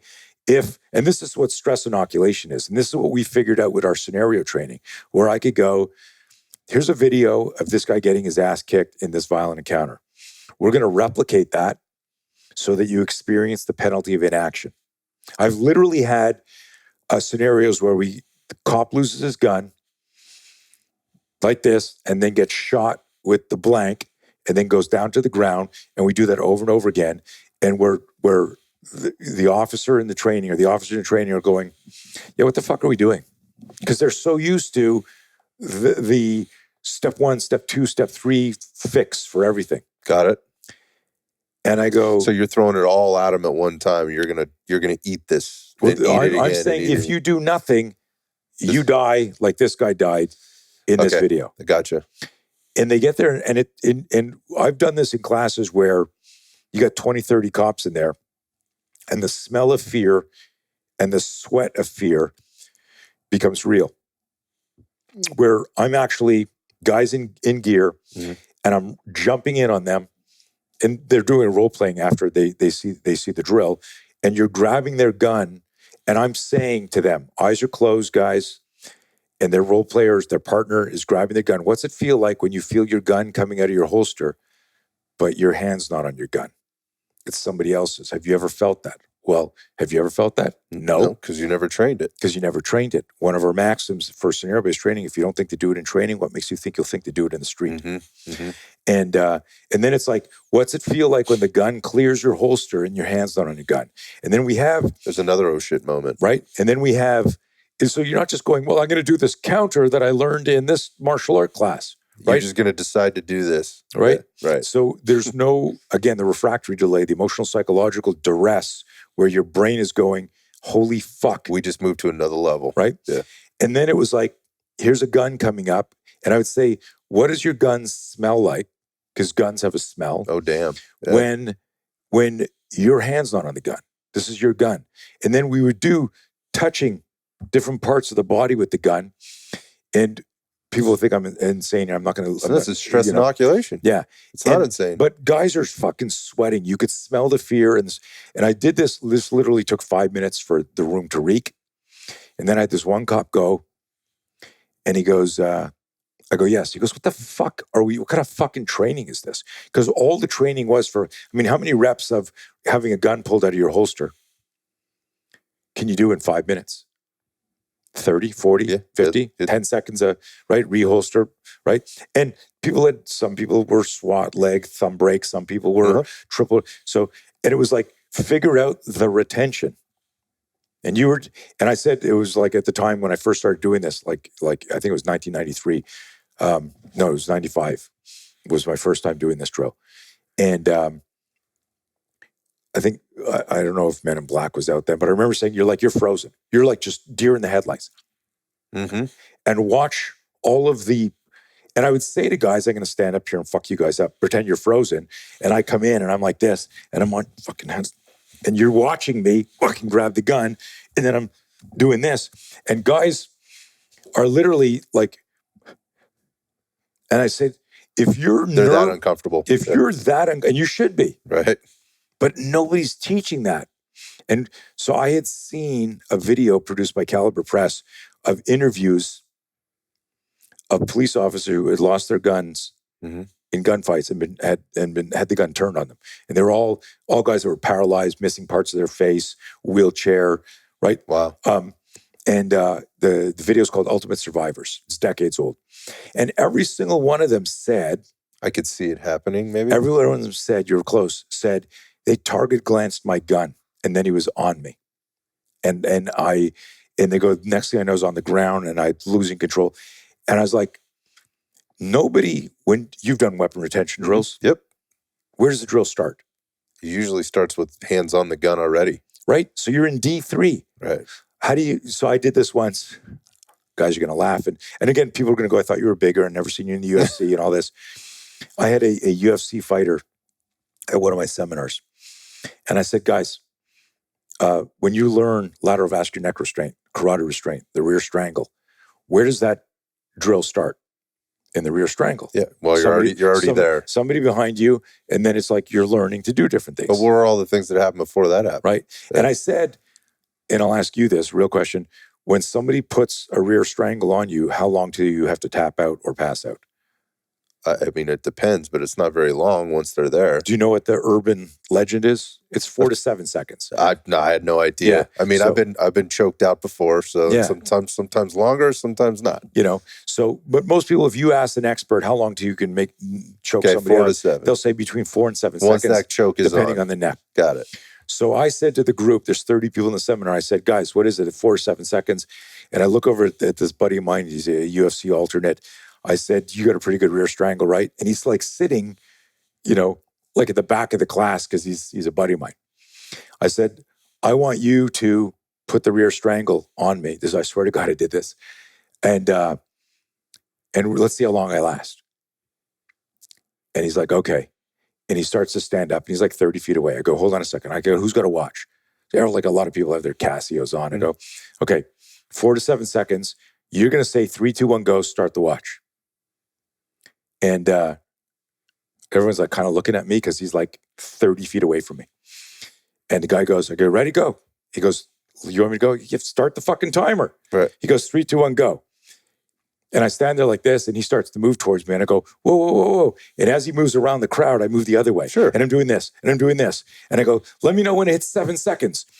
And he goes, 7. And I fall down on the ground. Like, I go, wait a minute. Oh, fuck. And I'm making a joke like, 7 seconds after you stop fucking fighting, right, you pass out. And after you stop fighting. Yeah. Mm-hmm. And look, there's going to be people on here that are amazing at jiu-jitsu. Go, I've done this and I've done, I got a buddy of mine who does this a training gun thing where he goes like, a lot of people think that, you'd be able to get your gun out and shoot someone if they're choking you. And he's a buddy of mine and it's a great demo, but he hooks in behind the guy like this, and the guy's got a gun in his belt and he just has to do this. But you're here like this.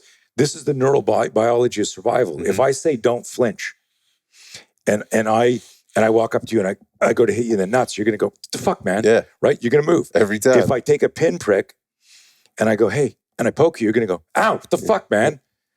You will stress inoculate. Like eventually you go, oh, if you do that again, I'll punch you in the face. Don't do it. Don't. ACP, awareness, consent, preparation. Mm-hmm. That's what's missing in all of this. Anyways, I'm telling 90 stories at once. No. The cop thing, I know you got so many questions. The cop, when I first did this in 95, he goes, what the fuck are we doing?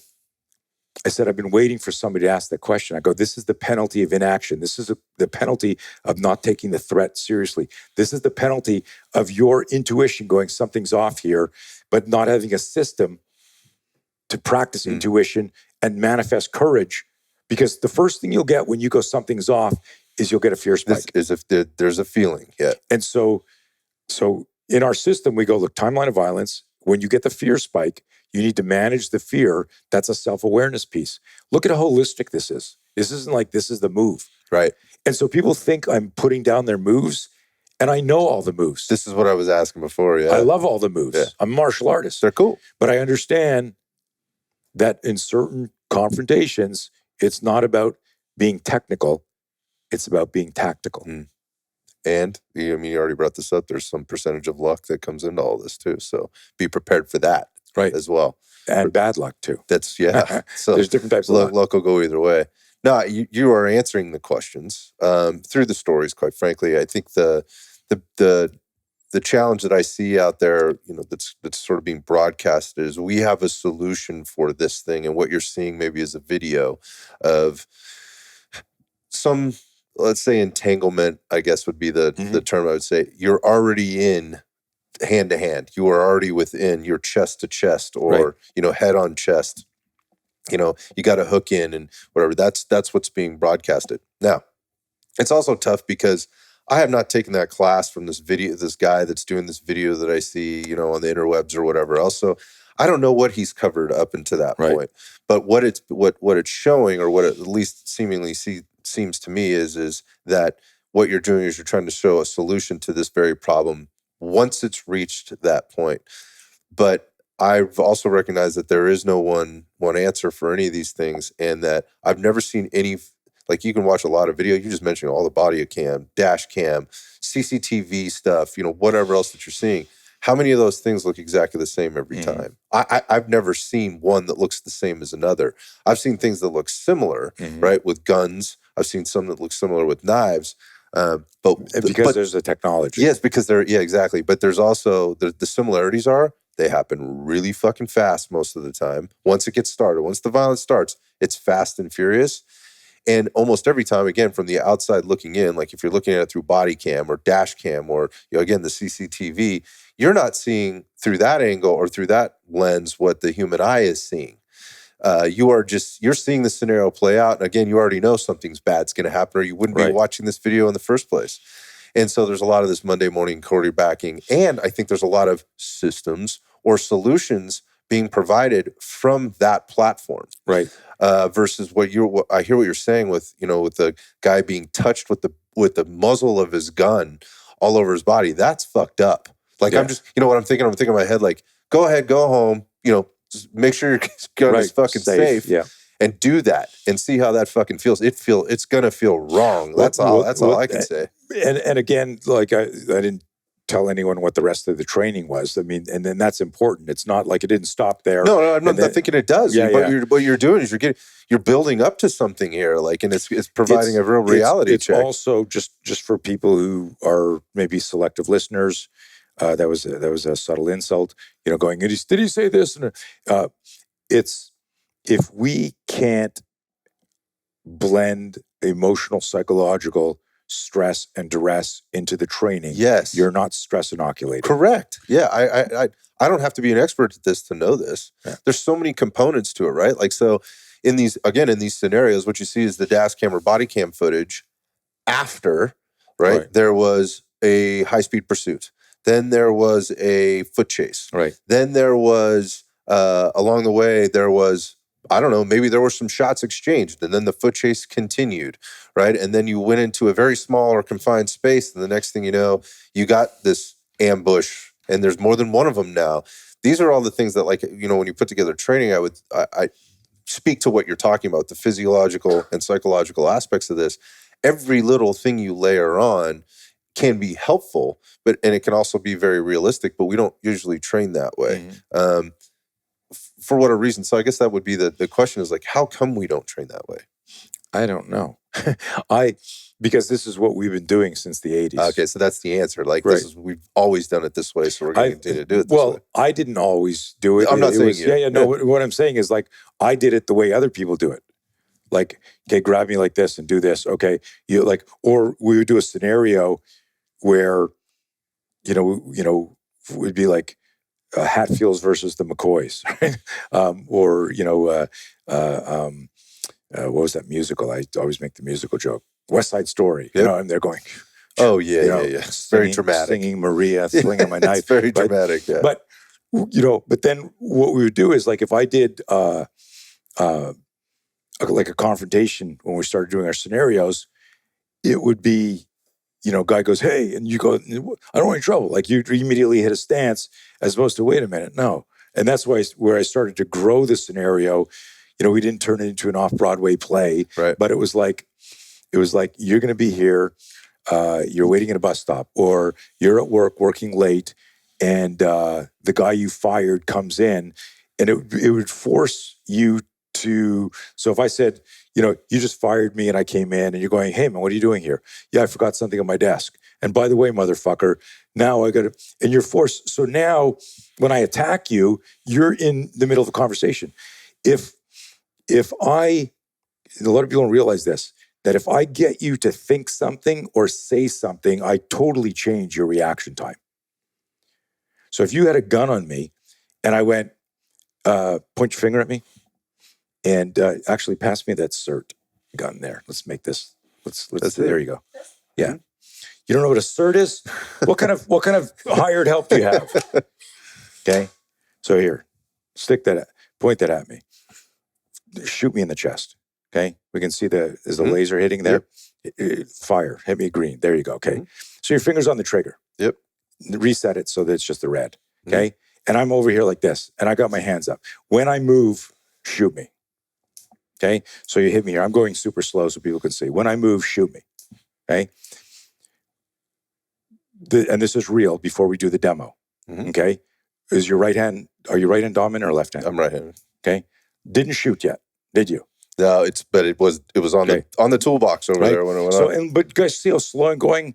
And you're probably thinking, he's fucking around with me. I know he's asking a question here, but when I occupied your brain and I started to move, so if I went like this and you're getting ready to shoot me, and I go, dude, my wallet's in my back pocket. Permission, don't shoot. Can I get it in my back pocket? And I'm moving, right? like it totally changed the refractory delay, changed stimulus response.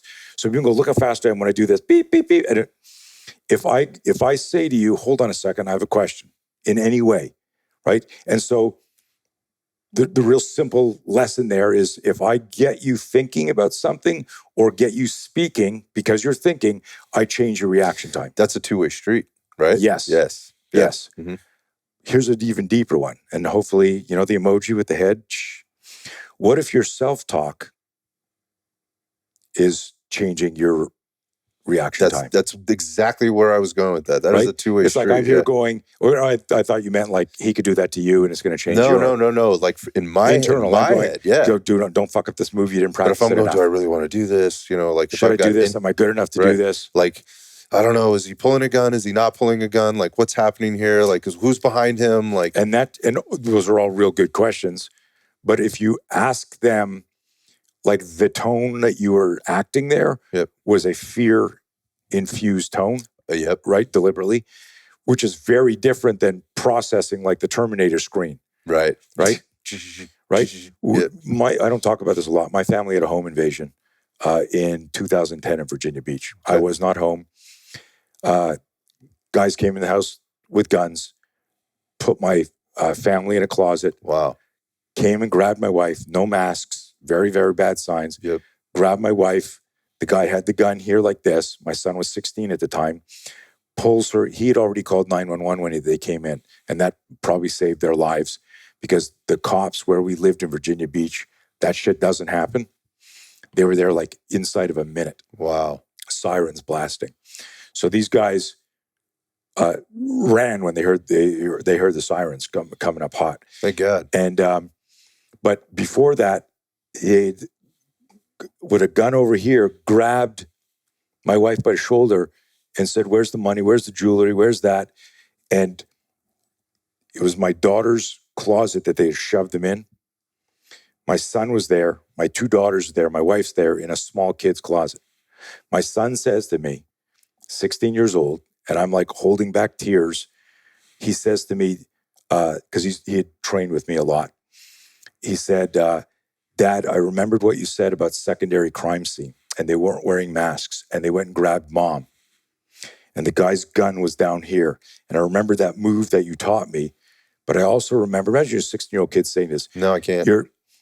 He says to me, "I remembered what you told me. Expect a shot to go off." And he looked at me and he paused and he's got tears in his eyes. He said, "I had to let them take Mom because I knew if I'd gone for the gun there, one of my sisters would have been shot." And when I tell that story, I'm not going, look at me. I'm going, look at the awareness, the self-awareness and situational awareness a 16-year-old had. Imagine if I'd only just taught him moves. If it's to the left hand here, do this. He might have done the move, popped off a sympathetic shot because of the guy had his finger on the trigger, pops it off, round hits his sister, right? So the fact that everyone was fine, and they all ended up getting caught and going to jail and what have you. But the, like I tell that story because it's amazing because it's what we were talking about here, where you should still be wondering where that round's going to go and what the backdrop is and is it safe to move and the rules of pointing a weapon or pulling a trigger on a real gun. And I'm not being cavalier about this stuff. I just there was something in. And this goes back to my origin story of always being afraid. I started teaching self-defense because somebody asked me to teach their son who was getting bullied. And in that experience, I found this serendipitous potential. I was going to help you, but you were helping me. I had to figure out shit because when I looked at you, and you said, "Yeah, but what if he has a gun or what if he has this?" I couldn't lie. I had to do the research. We're all taught as guys, right? Kick someone in the balls, right? And so that got passed on to me, my training. And then, I'm doing a class, seminars, 1980, whatever, 2, 3. And I say, guys, listen, here you're like this, whack, just drill the guy in the balls. Because every guy's been hit in the right or left testicle. It's debilitating, and man. we're like, oh, fuck, that hurts, right? We're doing this. Shut you down. And I would say, just kick him in the balls, and then he's either going to double over, pass out, throw up, or he's just, he comes over, grab his head, fucking knee him, and you're done. Get out of there. And finish the seminar. Everyone's thanking me. A guy walks over. He goes, Mr. Blauer. I go, yeah. He goes, I'm a police officer, Montreal Police. The thing about the kick to the balls, it's not true. And I'm like, the fuck you talking about, right? He goes, I had a guy try to kill me one night, and he kicked me in the balls, surprised me. But he had already told me he's going to kill me. And I'm like, what? And he fucking punched me in the face, kicked me in the balls. But I knew he was going for my gun, trying to kill me. And I knew if I stopped fighting, I was going to die. He said, so getting kicked in the balls hurts a lot, but it's not physically debilitating. It's not the answer. Yeah. It's not physically debilitating. Now, there may be 1,000 people listening to that don't know that. How important is that? That if I punch you in the solar plexus, or I do that Sean Connery fucking Presidio shot, right? Right? That's physically debilitating. If I jam you here and you go, right? You got to go through that process. spasm until you clear. If you've ever been winded in a fight, right? Yeah. If someone hit you with a liver shot or a gut shot, you're like, and you're like, hey, I'm oh shit. You been there, done that. You, it doesn't matter how tough you are. Your body just went, fuck you, and you went down. So some things are physically debilitating. So, but guys have been sold the myth because getting a flick in the nuts hurts. So I'm like thinking, first of all, I thank the guy for not throwing me under the bus in front of the class. I was like, wow. And then I was like, but this is where my brain was working as a 20-year-old. Coming in as a coach, yeah. I'm going, how do you even practice that? That's like, what do you, right? I'm going to kick you in the balls as hard as I can, and then you kick me, and then we'll talk about it. Like, you're like, I'm not practicing that. Yeah. And literally a week later, I'm at my apartment, and one of my top students over, this kid Stevie, who was like, I always described him as a blend of, like, if Sugar Ray Leonard and Bruce Lee had a kid, it was this kid Steve. He just was, anything I showed him, he could just do right away really well. I was like, fuck. You know, everyone hates you, right? He's the like, prodigy. yeah, I know. He was. We called him the prodigy. Tough kid. Anyways, but we'd always do the Pink Panther Kato shit. Okay. Right? We were very, very close. Nobody ever bowed to me or called me sensei. I was like, we didn't even wear uniforms or belts when we trained. But like, I might be getting something out of the fridge, and I look up and he'd back fist me in the face. And I'd like, you motherfucker. And we chase each other around the house. And so literally, we're in the kitchen. He throws a shot at me, and this is like a John Wick Bourne thing in the kitchen. But we're wearing jeans and stuff like this. And he goes, but everything was pulling, just like slap fighting. Mm-hmm. And he goes to front kick me as I go to do something, and we realize the x-axis is crossed, and his front kick is going to nail me right in there. And he's wearing like tennis shoes, right? Fucking flat. Their shoes are coming up, and I'm wearing tight jeans. I'm not wearing a cup. We never wore cups. And everything goes into tacky, psyche, fancy for slow motion. And I'm going, shit, this is wrong. And I see his eyes doing this, but he can't stop the kick. And it fucking drills me in the nuts. And I see him as he's kicking me in the nuts going, sorry. Like, it's already started. But this is a week after the cop. Yeah. And I'm going, oh, universe, you fucker. Yeah, teaching you a lesson, right? Or not teaching me a lesson, giving me a lesson, that right? Too. Yeah. And I go, I wonder if this is true. Because I said, you're about to find out. I said last week, how the fuck do you practice that? Here's how you practice it. Here you are. And boom, it drills me. And as it drills me, I go, am I going to reflexively do what I've done for 2 decades? Oh. Yeah, right. Because whenever I got, I was in tournaments where a guy would kick me in the cup, and I'd go, fuck you, that's illegal. Like, what does every MMA fighter or boxer do when they get hit? They turn away from their threat. Right. If a guy hits you in the nuts in a street fight, you're going, oh, fuck. Yeah. You better not. Right? So, but we create a neural pattern of, oh, and then we might go, that didn't even hurt that much, but I'm going to take the minute. I'm going to take 5 minutes now, right? So my brain is seeing me going, oh, and I go, maybe this cop's onto something. And I grab Steve by the throat, and I yank him in, and he's like, ugh, and I fucking sweep him to the ground, and he's falling down, and I'm coming down like this, and he's on the ground going, I'm sorry. It's all in slow motion. And I go, and I'm there, and I go, I could fucking crack his head. I'm good. Right.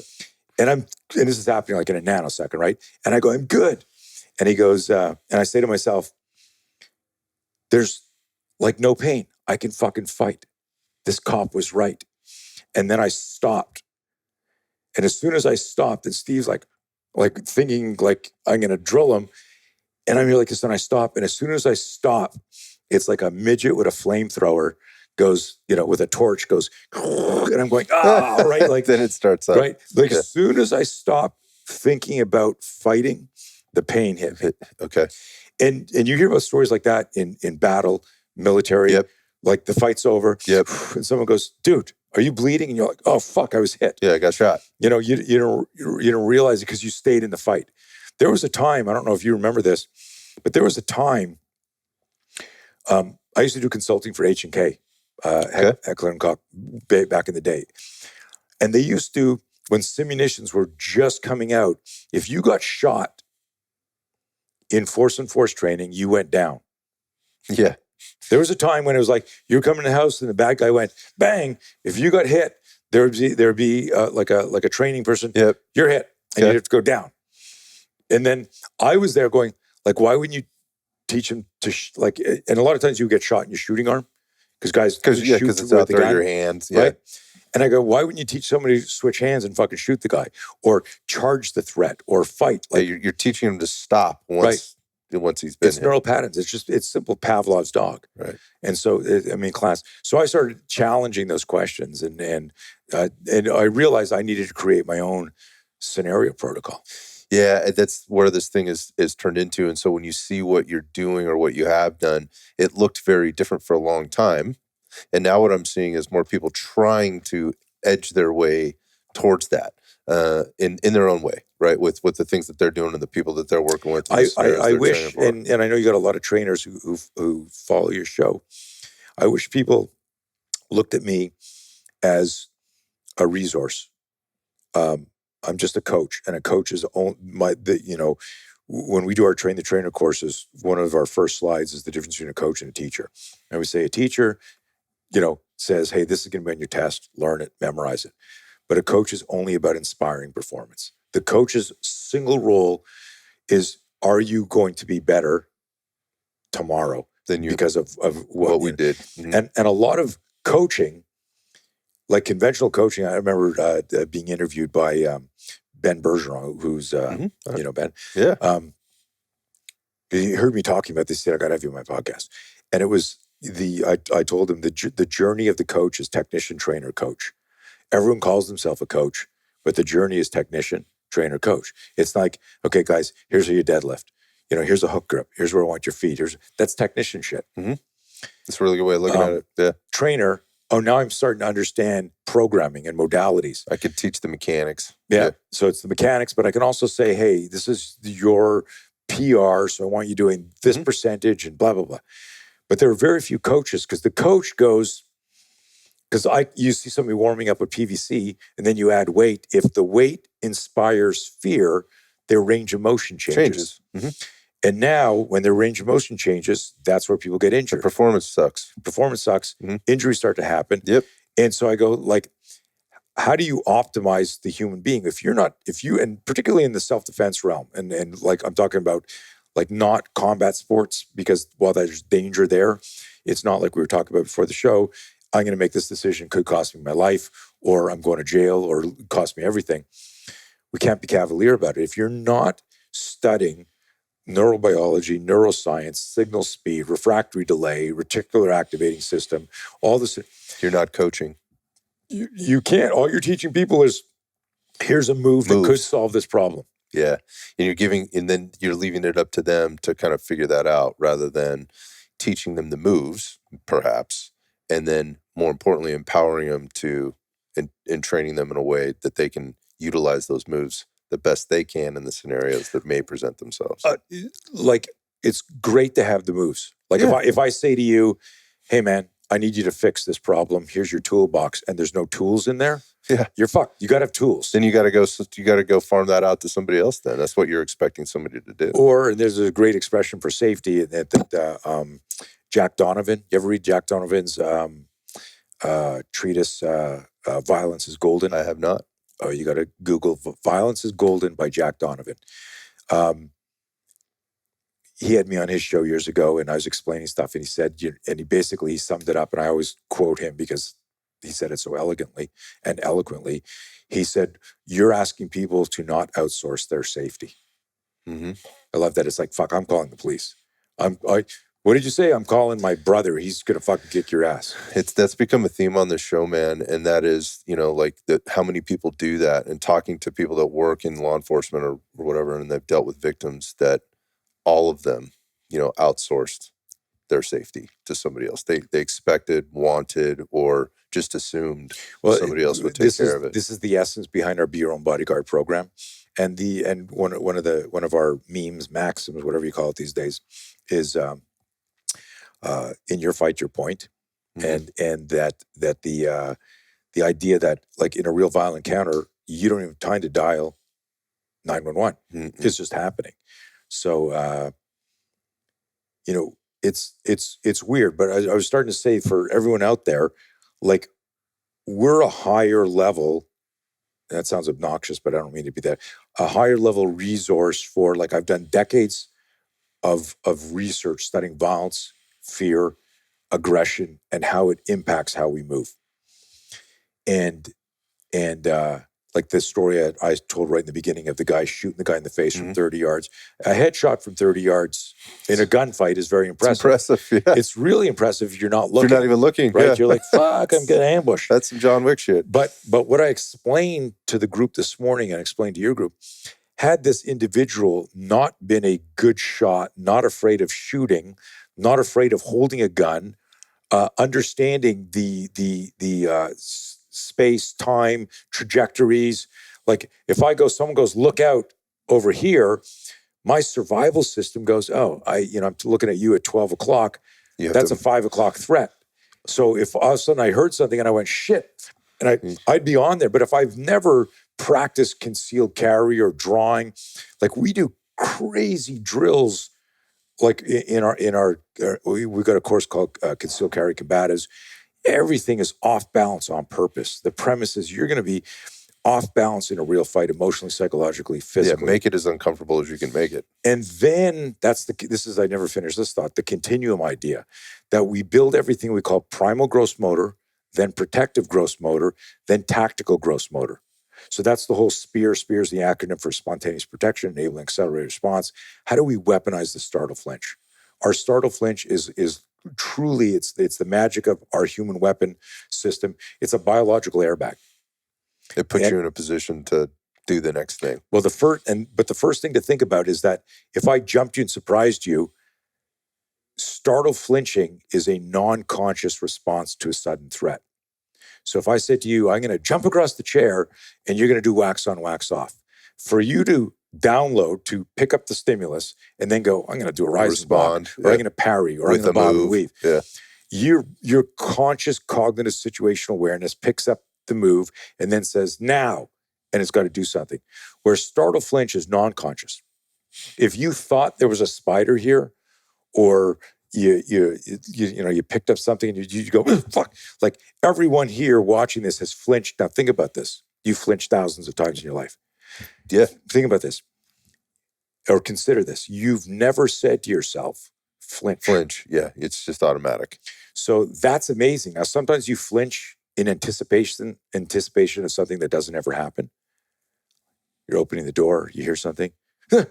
Yeah, people do it in firearms. They flinch before the gun goes bang. Recoil, yeah.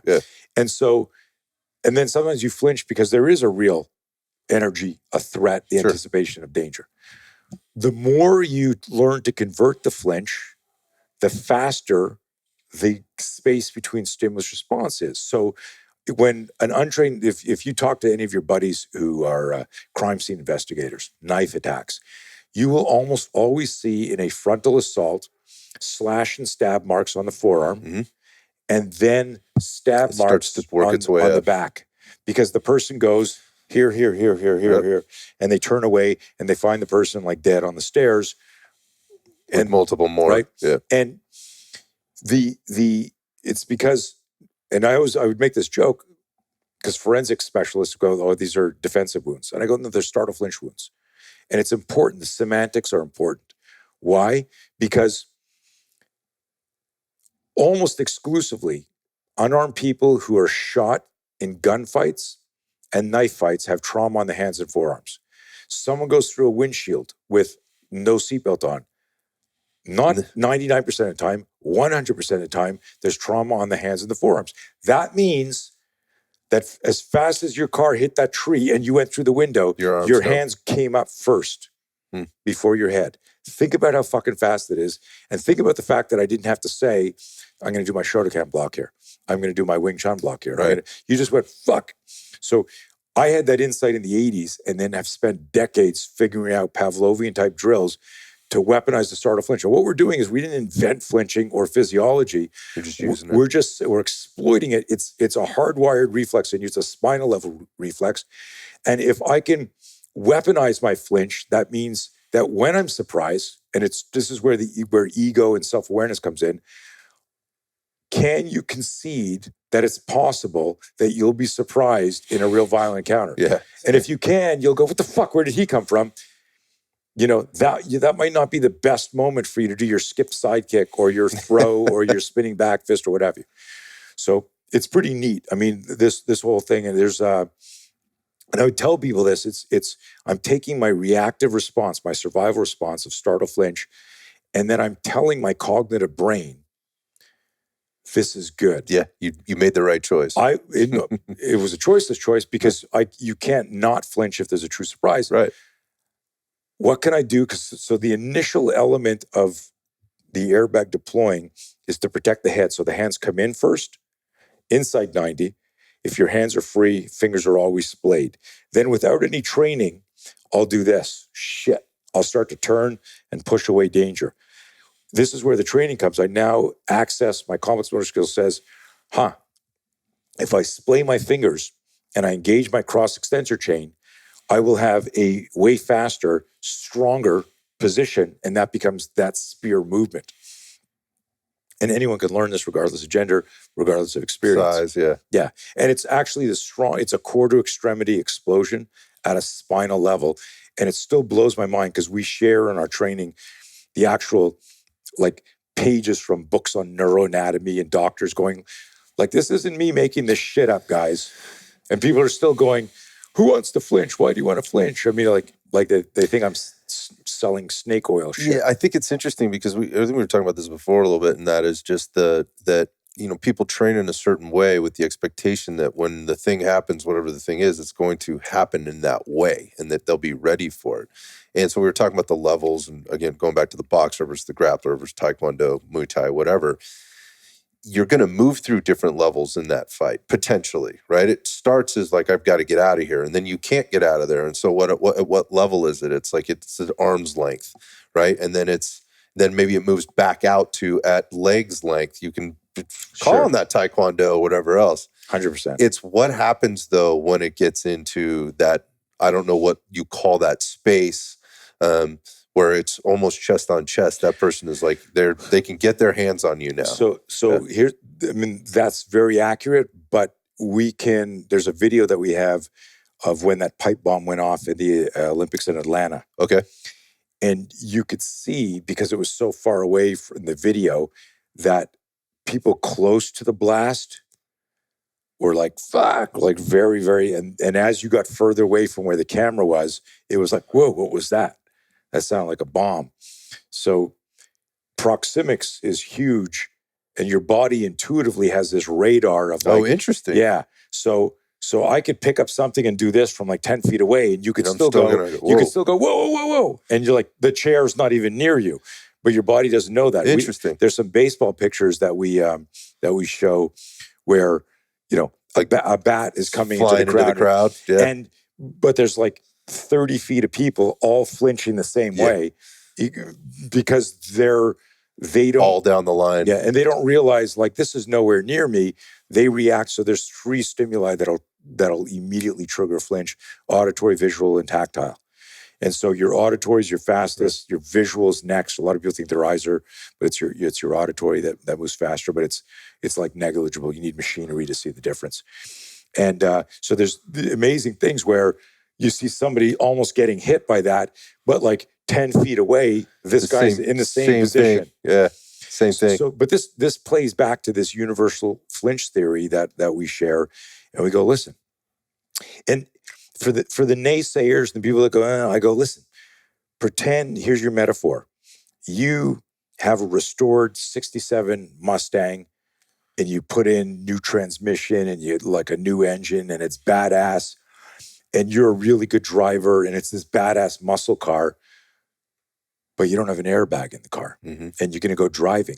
And I know you're a good driver, but guess what? If you've been in a car accident, I bet it was the other person's fault.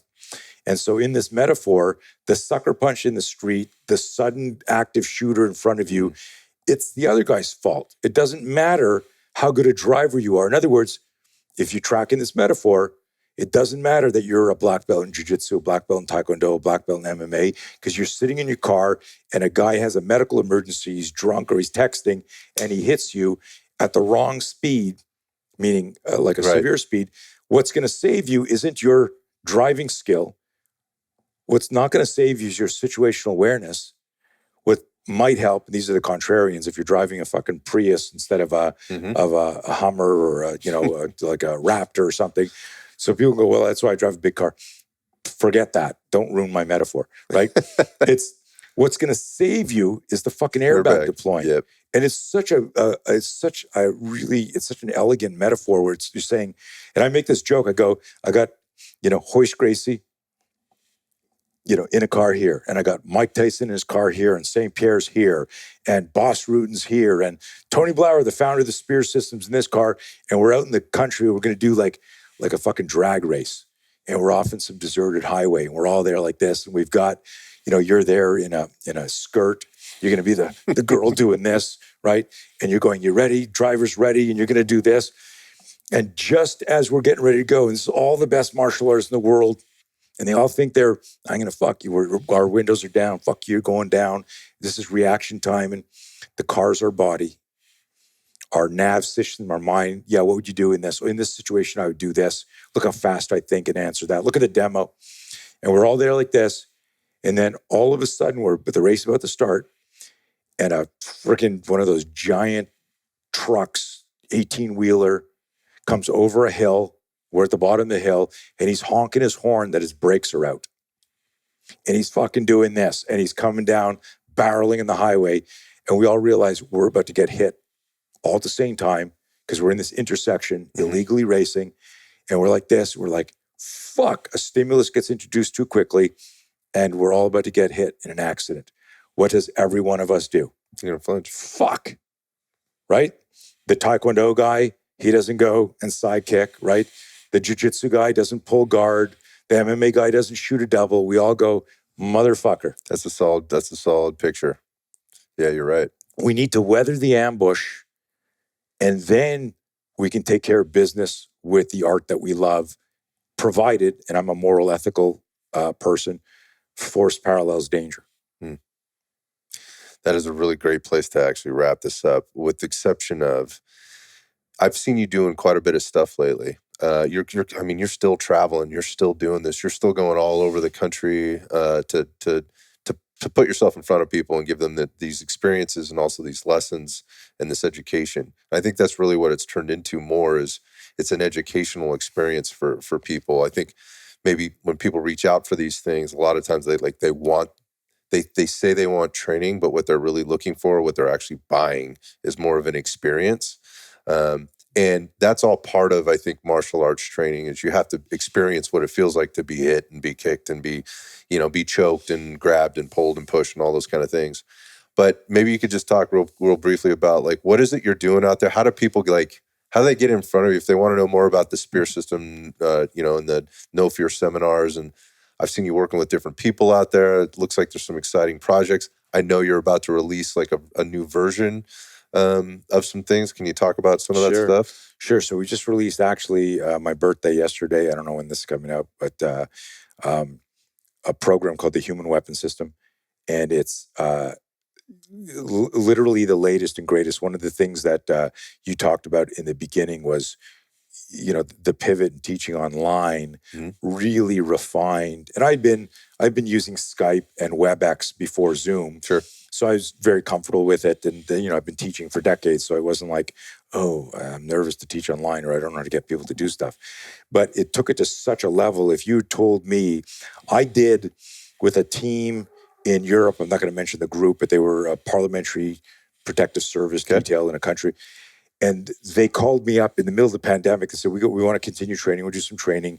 Can you send we have 3 guys that work that are in the UK. Okay. And they said, hey, can you send Neil over? And I said, yeah, sure. But there's a pandemic, right? And it's like, in your country, what's the, how long do you have to stay in your room before you go out? The quarantine and all that? Yeah, the quarantine. And then when he goes back to the UK, it's 10 days. And I was like, can you afford 3 weeks of training? Because I got to pay him when he's sitting on his ass. Right. And they're like, oh, yeah, I forgot. How do you guys forget about the pandemic? We just wanted to keep training. And they'd already done our Spear instructor course. Yep. So they wanted some more advanced training. And what I told them, I said, listen, and they'd been trying to get me there for a long time. And I said, how about I teach you on Zoom? And they're like, yeah, we want a force on force course. And they already had 10 high gear suits. They'd done the training. I said, I'll do it on Zoom. And they're like, how are you going to do force on Zoom? I said to them, don't pay me if this course doesn't blow your mind. Okay. And I did a 5-day course, man, where I had my weapon on me, because they had a giant screen TV of me there, and I was on speaker view, so it was just me. But I had them doing movement patterns, and they had their principal moving, and I'd be there talking, excuse me, and then it was gun would come out, and you'd see guys moving people and shooting at the TV and shit. It was insane. But there's so much, how do we put that together? How do you reverse engineer an actual footage? You've got it. So we did the course. They were blown away by it. All of that to say, the everything we did resulted in, it was a year in development, this new human weapon program, which is my most refined explanations of you as a human weapon, how to optimize movement, how to manage fear, all our drills, tactical fitness, all sorts of stuff, crazy stuff. So we just launched that this week. Anyone can get that. That's great. And we're doing an amazing thing where we tell people, look, if you're a trainer and you're sniffing, I want to sample, I want to sniff, I don't want to commit. Trainers are weird like that. Yep. Buy the program. If you decide to train with us, we will credit you whatever you pay for the program towards the instructor course. So it's free. Wow. With a discount. It's a great deal. Because, then you put your money where your mouth is. Yeah, it's like you're not going to find anything else like this. I 100% guarantee it'll make you safer. It'll make your students safer. But if people just go to, BlauerTrainingSystems.com, we've got an ebook all on fear management called Making Friends with Fear. We'll get you the link, share the link. That'll put you in our funnel. I'm not going to pretend that'll put you in the funnel. It's going to say, buy the No Fear program. Of course. You should do it. Check, fear is a noxious energy in all our lives. Mm-hmm. Not just I'm worried about a gunfight. It's if you can manage fear, this is a heavy thing. When you're in the fear loop, you're consuming time. You're in the fear loop, I'm biting my nails, I'm worrying about shit, I'm consuming time. Time is the only resource you can't regenerate. If you learn to manage fear, you better manage time. You're reclaiming time. I think everybody can relate to that who's lived through the last 3 years 100%. As an adult and going through how you opened up today with regard to the pandemic, which is how this particular journey here got started for me, and going through a very similar process as a gym owner and business owner and dad and partner and, all those things in life, and not managing it very well at the beginning, but then learning very quickly that I could and how to, and unfortunately, so many people still haven't figured that part out. Mm-hmm. And even with something, as scary and as big and as global as that was for a lot of people, for the reasons it was scary.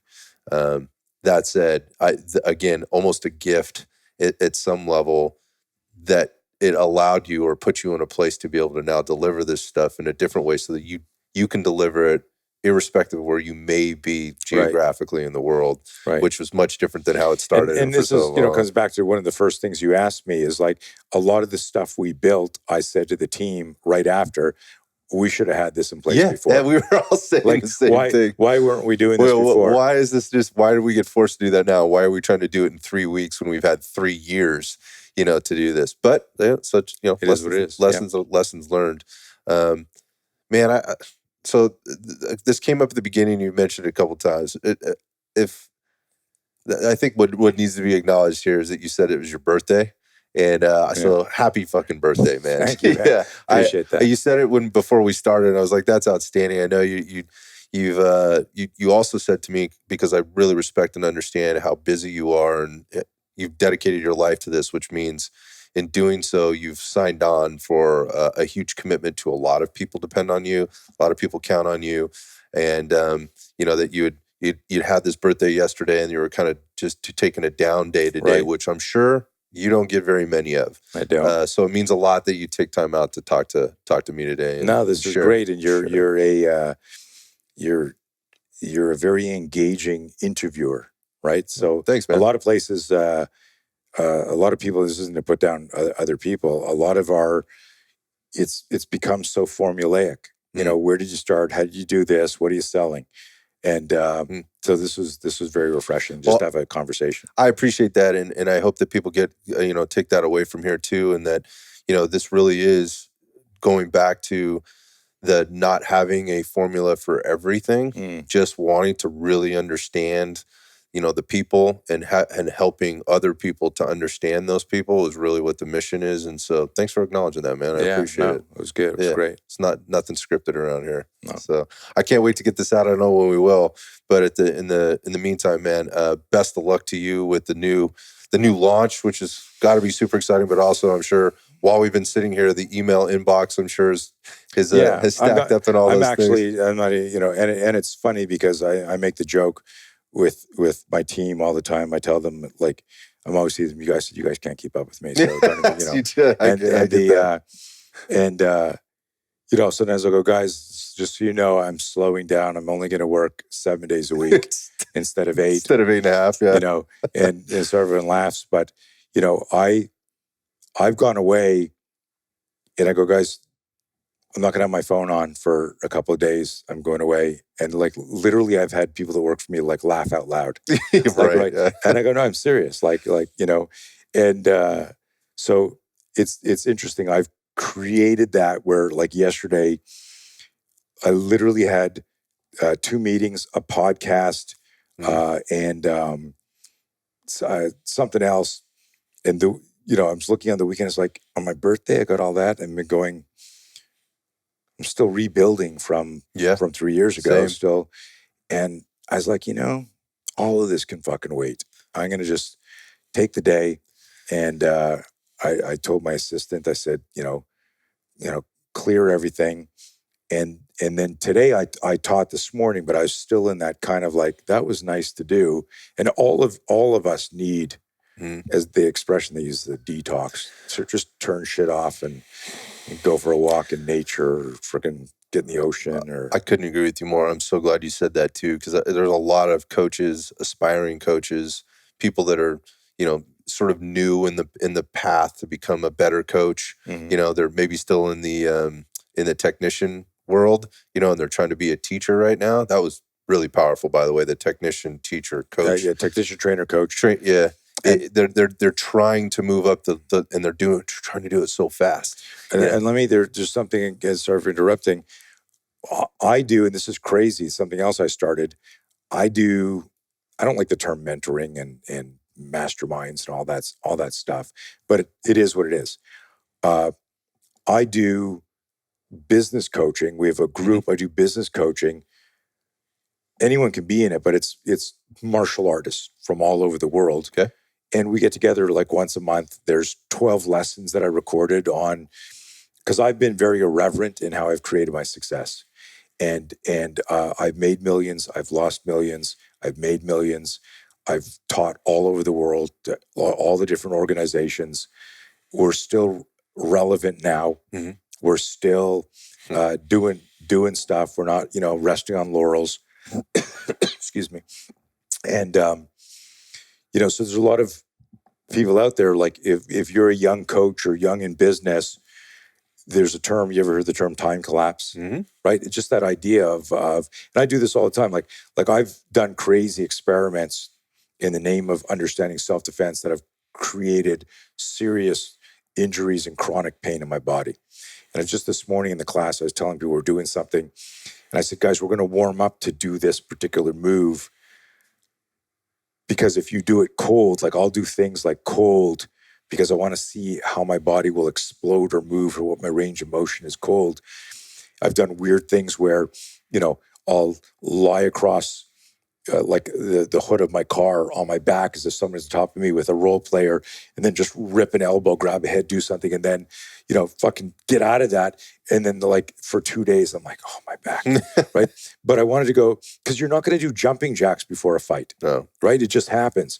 So I want to be able to look at you and go, this is what your body will do. You'll be fine, and you'll get an ice pack or some Motrin or get a massage after, but you're not going to get to warm up.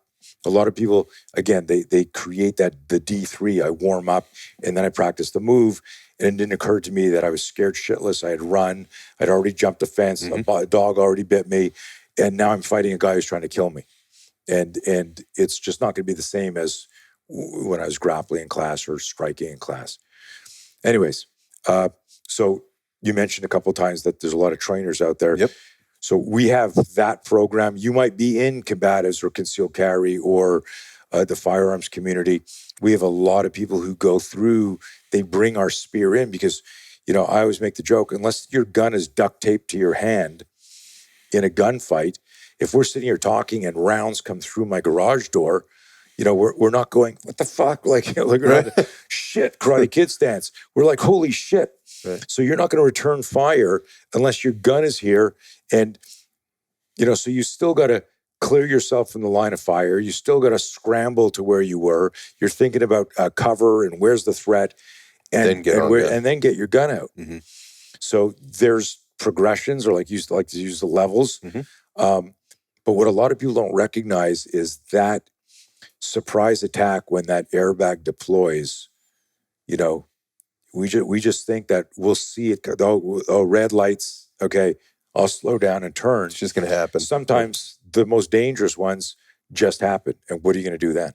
Yeah, I think it's a metaphor actually for coaching and the career path, right? And having to go through all the different things in order to really understand what you just said, quite frankly, and respect it. So I know people will take a ton of value away from this at a lot of different levels. And it's really good to see coaches that have hung in there and made a life out of coaching to show the new coaches that this can be done. Because I don't know if you heard this in your life, and I definitely heard it in mine. Like, so when are you going to get a real job, man? And I think that limits people's drive or their I guess their success in some level, because they just they think like this isn't real. Nobody's really doing this. Or this guy, look, all these people, they did it for 3 years, but they couldn't make it work. It can be done. There are things that you can do. There are people out there that are doing it. And like you said, like you've actually put together programs or systems to help people build their coaching business. And in the genres that we sort of play in on the podcast, we already talked about this, the ego, and there's a lot of macho in it, and reaching out for help outside of like, well, who's going to teach me how to shoot faster, or who's going to teach me this new thing? They're not thinking that. They're not thinking the business skill that goes into this, so that they can take their passion and their drive for doing stuff and make it actually into something. On my business page, I tell people the art and science of teaching self-defense is not the same as the art and science of running a self-defense business. Not even close. Yeah. I mean, do they overlap? Yeah. But it's the same with the gym business, personal training, and it's going to be the same with firearms instruction or anything else. So, man, thanks thanks for bringing that to the table at the Yeah. end here. That's a really great place to end on. I can't, like I said, can't thank you enough. It's been a little surreal. Honor to be here in the garage and seeing the stuff that I've seen over the years, on the videos and everything else. This is where the magic happens. This is obviously where the magic happens. At my age, with my wife, like the magic doesn't happen in the bedroom anymore. It's now. It's been magical. Thanks, brother. I appreciate it. Thank you, man. Thank you. Be safe.